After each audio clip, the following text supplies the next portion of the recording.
ಮಾಂ ಪ್ರಸುಪ್ತಾಂ ಸಂಜೀವಯತ್ಯಖಿಲಶಕ್ತಿಧರಸ್ವಧಾಮ್ನಾ ಅನ್ಯಾಂಶ್ಚ ಹಸ್ತಚರಣಶ್ರವಣತ್ವಗಾದೀನ್ ಪ್ರಾಣಾನ್ನಮೋ ಭಗವತೆ ಪುರುಷಾಯ ತುಭ್ಯಂ ಪೀಯೂಷಧಾಮ ಸಚ್ಛಾಯ ಕಾಯಂ ಹೇಯ ವಿವರ್ಜಿತಂ ಧ್ಯೇಯಂ ಹಯಾಸ್ಯಂ ಕವಿಭಿಃ ಗೇಯಂ ವೇದಗಣೈರ್ನುಮಃ ಶುದ್ಧಾಯಾನಾದಿಸಿದ್ಧಾಯ ಸ್ವಾಧ್ಯಾಯೋನ್ನದ್ಧಬುದ್ಧಯೇ ಹೃದ್ಯಾಯ ನಿರವದ್ಯಾಯ ಮಧ್ವಾಯ ಚ ನಮೋ ನಮಃ ಸ್ತೋತವ್ಯಕರ್ಮಾಣಮಿಲಾತಲೇಸ್ಮಿನ್ ಗಾತವ್ಯಮಾಹಾತ್ಮ್ಯಸುಪಾತ್ರಭೂತಂ ಲಾತವ್ಯರೂಪಂ ಗುರುವಾದಿರಾಜಂ ಧ್ಯಾತವ್ಯಮೂರ್ತಿಂ ಪ್ರಣತೋಸ್ಮಿ ಭಕ್ತ್ಯಾ ಕಾಮಧೇನುರ್ಯಥಾ ಪೂರ್ವಂ ಸರ್ವಾಭೀಷ್ಟಫಲಪ್ರದಾ ತಥಾ ಕಲೌ ವೇದವೇದ್ಯ ಶ್ರೀಪಾದೋ ಅಭೀಷ್ಟದಃ ಸತಾಂ ವಿಪಕ್ಷಶಿಕ್ಷಾ ದಕ್ಷೋ ಮಾಂ ಲಕ್ಷ್ಮೀಸೇಕ್ಷಣದೀಕ್ಷಿತಃ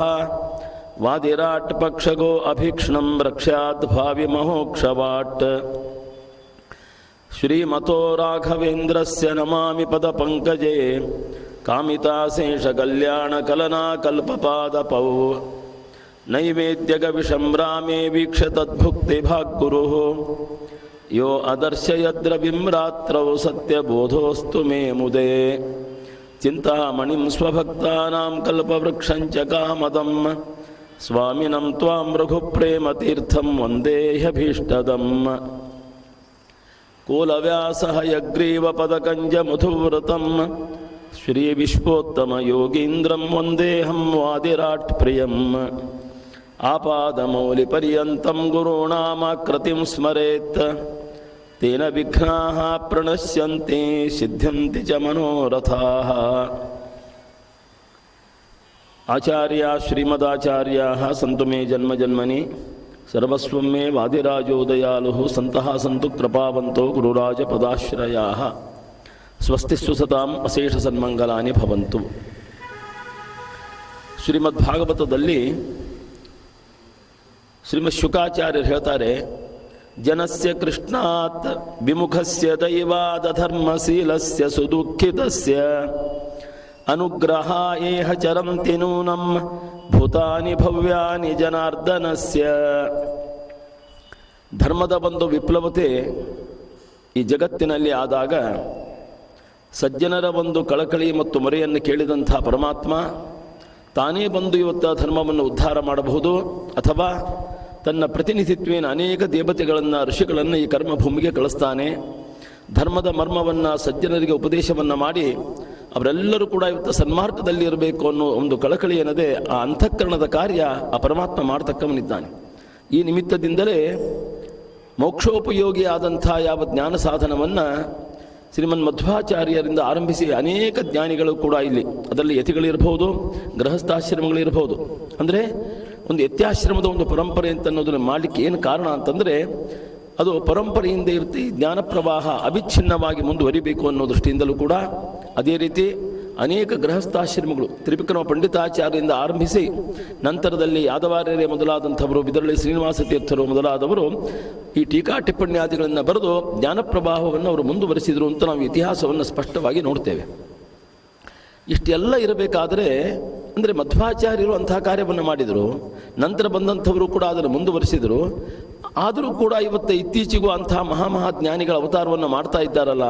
ಯಾಕೆ ಪ್ರಾಚೀನರು ಮಾಡಿರ್ತಕ್ಕಂಥ ಒಂದು ಸಾಧನ ವಿಶೇಷ ಜ್ಞಾನ ಕಾರ್ಯ ಅದು ಸಾಲಿಲ್ಲೇನೋ ಅಂತ ನಮಗೆ ಅನಿಸಿದರೆ ಏನು ಕೊರತೆ ಅನಿಸಬಹುದು. ಈಗಾಗಲೇ ನಾವು ವೃಂದಾವನಾಚಾರ್ಯ ಚರಿತ್ರೆಯಲ್ಲಿ ನೋಡಿದಂತೆ ಸಾಮಾನ್ಯ ಒಂದು ಮಾನಸಿಕವಾದಂಥ ಒಂದು ಶ್ರದ್ಧಾವನ್ನು ಭಕ್ತಿ ರೂಪವಾಗಿ ಮಾಡತಕ್ಕಂಥವ್ರು ಕೆಲವರು ಇರ್ಬೋದು, ಕೇವಲ ಒಂದು ಗ್ರಂಥಾಧ್ಯಯನವನ್ನು ಮಾಡಿ ಇರ್ತಕ್ಕವ್ರು ಕೆಲವರು ಇರಬಹುದು. ಅಂದರೆ ಅವರಲ್ಲಿ ಆಚಾರಾದಿಗಳು ಇರೋದಿಲ್ಲ ಅಂತ ಅರ್ಥ. ಕೆಲವರು ತಚ್ಛ್ರಾದಿ ಮತ್ತು ಉಪವಾಸವನ್ನು ಮಾಡ್ತಕ್ಕಂಥವ್ರು ಇರ್ಬೋದು. ಈ ಮೂರು ವರ್ಗ ಬೇರೆ ಬೇರೆ ಪ್ರತ್ಯೇಕವಾಗಿ ನಮಗೆ ಕಾಣತಕ್ಕಂಥ ಹಂತ ಇದ್ದರೆ, ಮೂರೂ ಸಂಗಮಿತವಾದಂಥ ಒಬ್ಬ ವ್ಯಕ್ತಿ ಏನಿದ್ದಾರೆ ಅವರು ಲೋಕಕ್ಕೆ ಹೆಚ್ಚಿನ ಉಪಕಾರವನ್ನು ಮಾಡ್ತಾರೆ ಅಂತಲೇ ಹೇಳಿದರು. ಆ ದೃಷ್ಟಿಯೊಳಗೆ ಇವತ್ತು ಶ್ರೀಗಳವರ ಚರಿತ್ರೆಯನ್ನು ನಾವು ಇವತ್ತು ನೋಡಿಬಿಟ್ರೆ ಆ ಮೂರು ಅಂಶಗಳು ಇಲ್ಲಿ ಸಂಗಮಗೊಂಡಂತೆ ಅಂತ ಅನ್ನಿಸ್ತವೆ ನಮಗೆ. ಆದ್ದರಿಂದ ಮಿಗಿಲಾದಂಥ ಒಂದು ಸಾಧನವನ್ನು ತಾವು ಮಾಡಿ, ಹೇಗದಂದರೆ ಉಪದೇಶ ಮಾಡೋದು ಬೇರೆಯೇ ಅಂತ ಅರ್ಥ. ಪ್ರಶ್ನೆ ಏನು ಬರ್ತಂದ್ರೆ ನೀವೇನು ಮಾಡಿರಿ ಅಂತ ಒಬ್ರು ಯಾರಾದರೂ ಪ್ರಶ್ನೆ ಕೇಳಿದ್ರ ನಾವು ಬರೇ ಉಪದೇಶ ಮಾಡಲಿಕ್ಕಿದ್ದೇವೆ ಅಂದರೆ ಉಪದೇಶಿ ಸರ್ವೇ ವ್ಯಾಸ ಪರಾಶರ ಅಂತ ಒಂದು ಗಾದೆ ಇದೆ. ಬೇರೆಯವ್ರಿಗೆ ಉಪದೇಶ ಮಾಡ್ಬೇಕಾದ್ರೆ ಎಲ್ಲರೂ ವ್ಯಾಸ ಪರಾಶರ ಆಗಬಹುದು. ಅಪ್ಪ ನೀವು ಅನುಷ್ಠಾನ ಏನು ಮಾಡಿರಿ ಅಂತ ಪ್ರಶ್ನೆ ಬಂದಾಗ ಇವತ್ತು ಮೌನ ವಹಿಸ್ತಕ್ಕಂಥ ಒಂದು ಪ್ರಸಂಗ ಬರಬಹುದಲ್ಲ, ಅಂಥ ಪ್ರಸಂಗ ಇವತ್ತು ಶ್ರೀ ರಘುಪ್ರೇಮ ತೀರ್ಥರ ಚರಿತ್ರೆಯಲ್ಲಿ ಇಲ್ಲ. ಆದ್ದರಿಂದ ಯಾವುದನ್ನು ಅವರು ತಮ್ಮ ಗುರುಗಳಿಂದ ರಹಸ್ಯವನ್ನು ಅವರು ತಿಳ್ಕೊಂಡ್ರು, ಗುರು ಅನ್ವೇಷಣೆಗಾಗಿ ಇವತ್ತು ಅವ್ರು ಪಟ್ಟಂಥ ಒಂದು ಕಷ್ಟ ಅನ್ನೋದಕ್ಕಿಂತ ಅದನ್ನು ತಪಸ್ಸು ಅನ್ನಬೇಕು.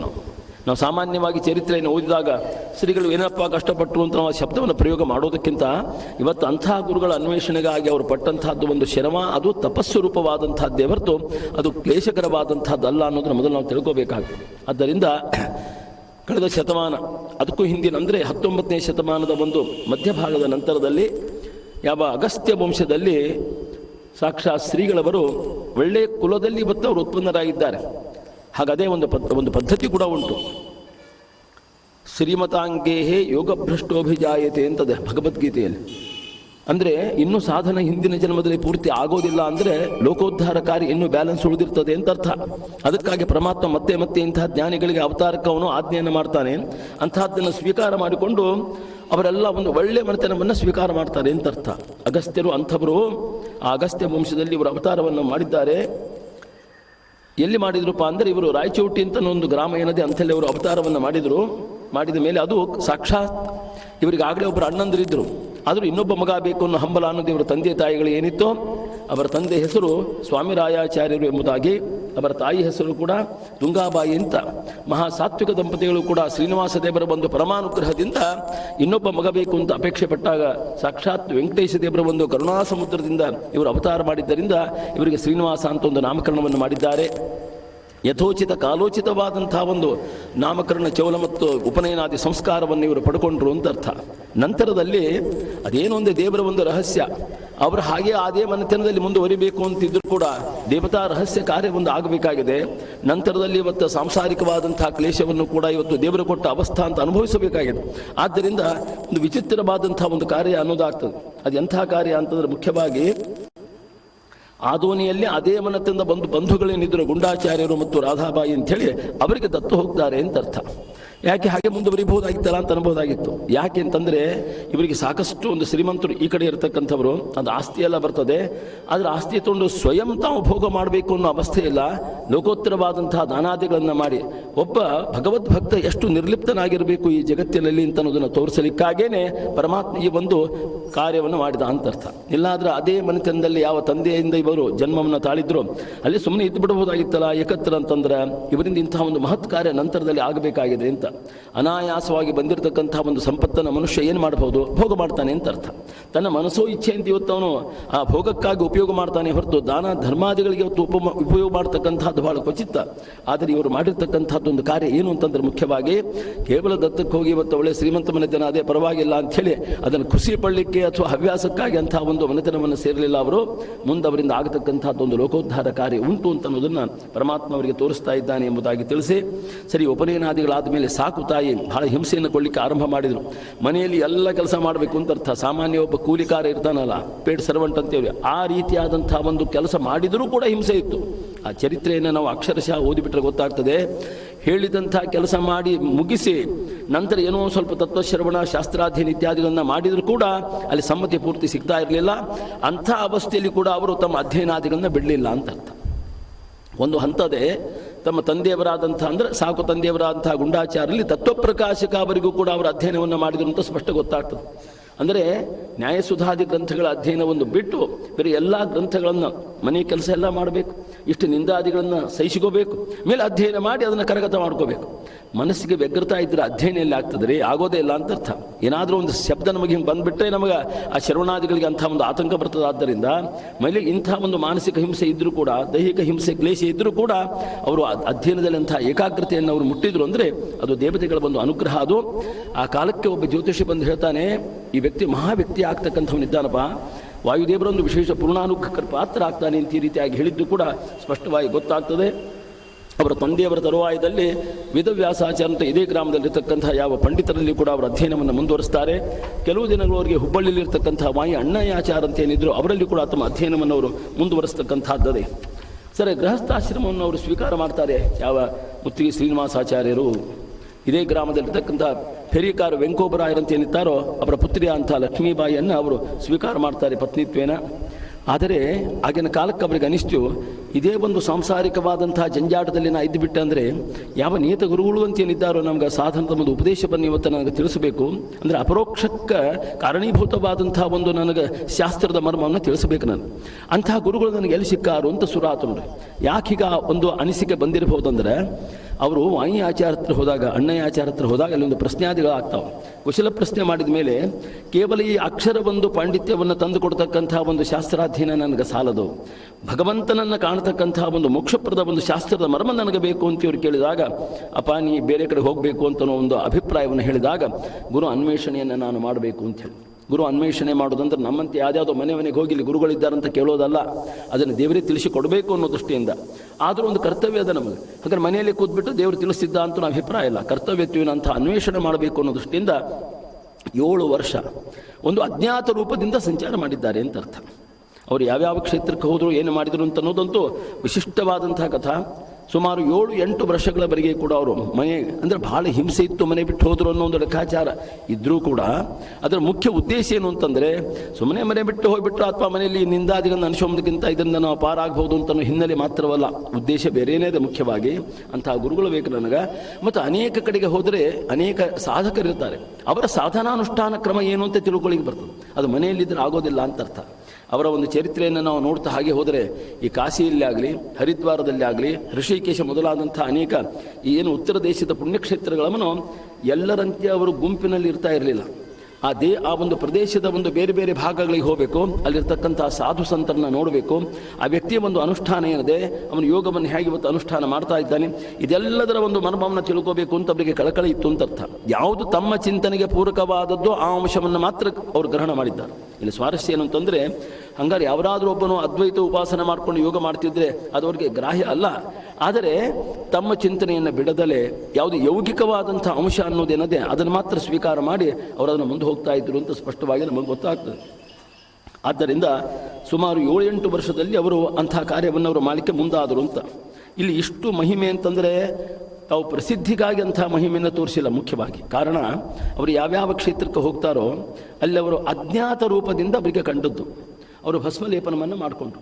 ಇದೇನು ಮಾಡ್ಕೋಬೇಕು ಅಂತಂದ್ರೆ, ಯಾಕೆಂದರೆ ಅವ್ರು ಯಾರು ಅಂತ ತಿಳ್ಕೋಬಾರ್ದು ಯಾರಾದರೂ. ಅದಕ್ಕೆ ಅವರು ತಮ್ಮ ಜಡೆಯಲ್ಲಿ ಏನು ಮಾಡಿದರು ಅಂದರೆ ಗೋಪಿಚಂದನ ಮುದ್ರೆಯನ್ನು ಇಟ್ಕೊಂಡು ಹೋದರು ಅಂತ ಸ್ಪಷ್ಟವಾಗಿದೆ. ಯಾಕೆ ಗೊತ್ತಾಗಲ್ಲ, ಯಾರು ಜಡೆ ಬಿಚ್ಚಿ ನೋಡ್ಲಿಕ್ಕೆ ಹೋಗಲ್ಲ, ಅವು ಇಲ್ಲೇನು ಇಟ್ಕೊಂಡಾರೆ ಅಂತ ಈ ರೀತಿಯಾಗಿ.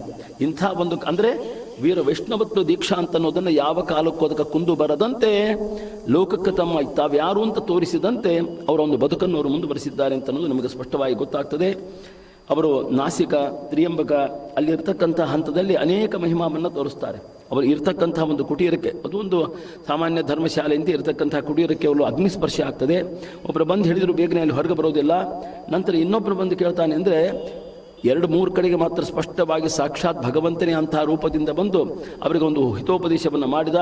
ಆ ಭಗವಂತನ ಒಂದು ಅನುಗ್ರಹದಿಂದ ಅಲ್ಲಿ ಅವರು ಪಾರಾಗಿ ಬಂದರು. ಅವರು ಮಹಿಮಾವನ್ನು ಆ ರೀತಿ ತೋರಿಸಿದ್ರು ಅಂತ ನಾವು ಅರ್ಥ ಮಾಡಬೇಕೆ ಹೊರತು ಒಬ್ಬ ಹುಡುಗ ಹೇಳ್ದ, ಹುಡುಗ ಹೇಳಿದ್ರು ಕೇಳಿಲ್ಲ, ಇನ್ನೊಬ್ಬ ಹುಡುಗ ಬಂದ ಅಂತಿದ್ದು ಈ ರೀತಿ ಕಥಾವನ್ನು ಹೇಳ್ತಕ್ಕಂಥದ್ದಲ್ಲ. ಆದ್ದರಿಂದ ಅಲ್ಲಿ ಒಂದು ಅಡುಗೆ ಮಾಡ್ತಕ್ಕಂಥ ಒಂದು ಪ್ರಸಂಗ, ಒಬ್ಬ ಗೃಹಸ್ಥ ಅನೇಕರಿಗೆ ಒಂದು ಬ್ರಾಹ್ಮಣ ಭೋಜನ ಮಾಡಿಸ್ಬೇಕು ಅಂತಾನೆ.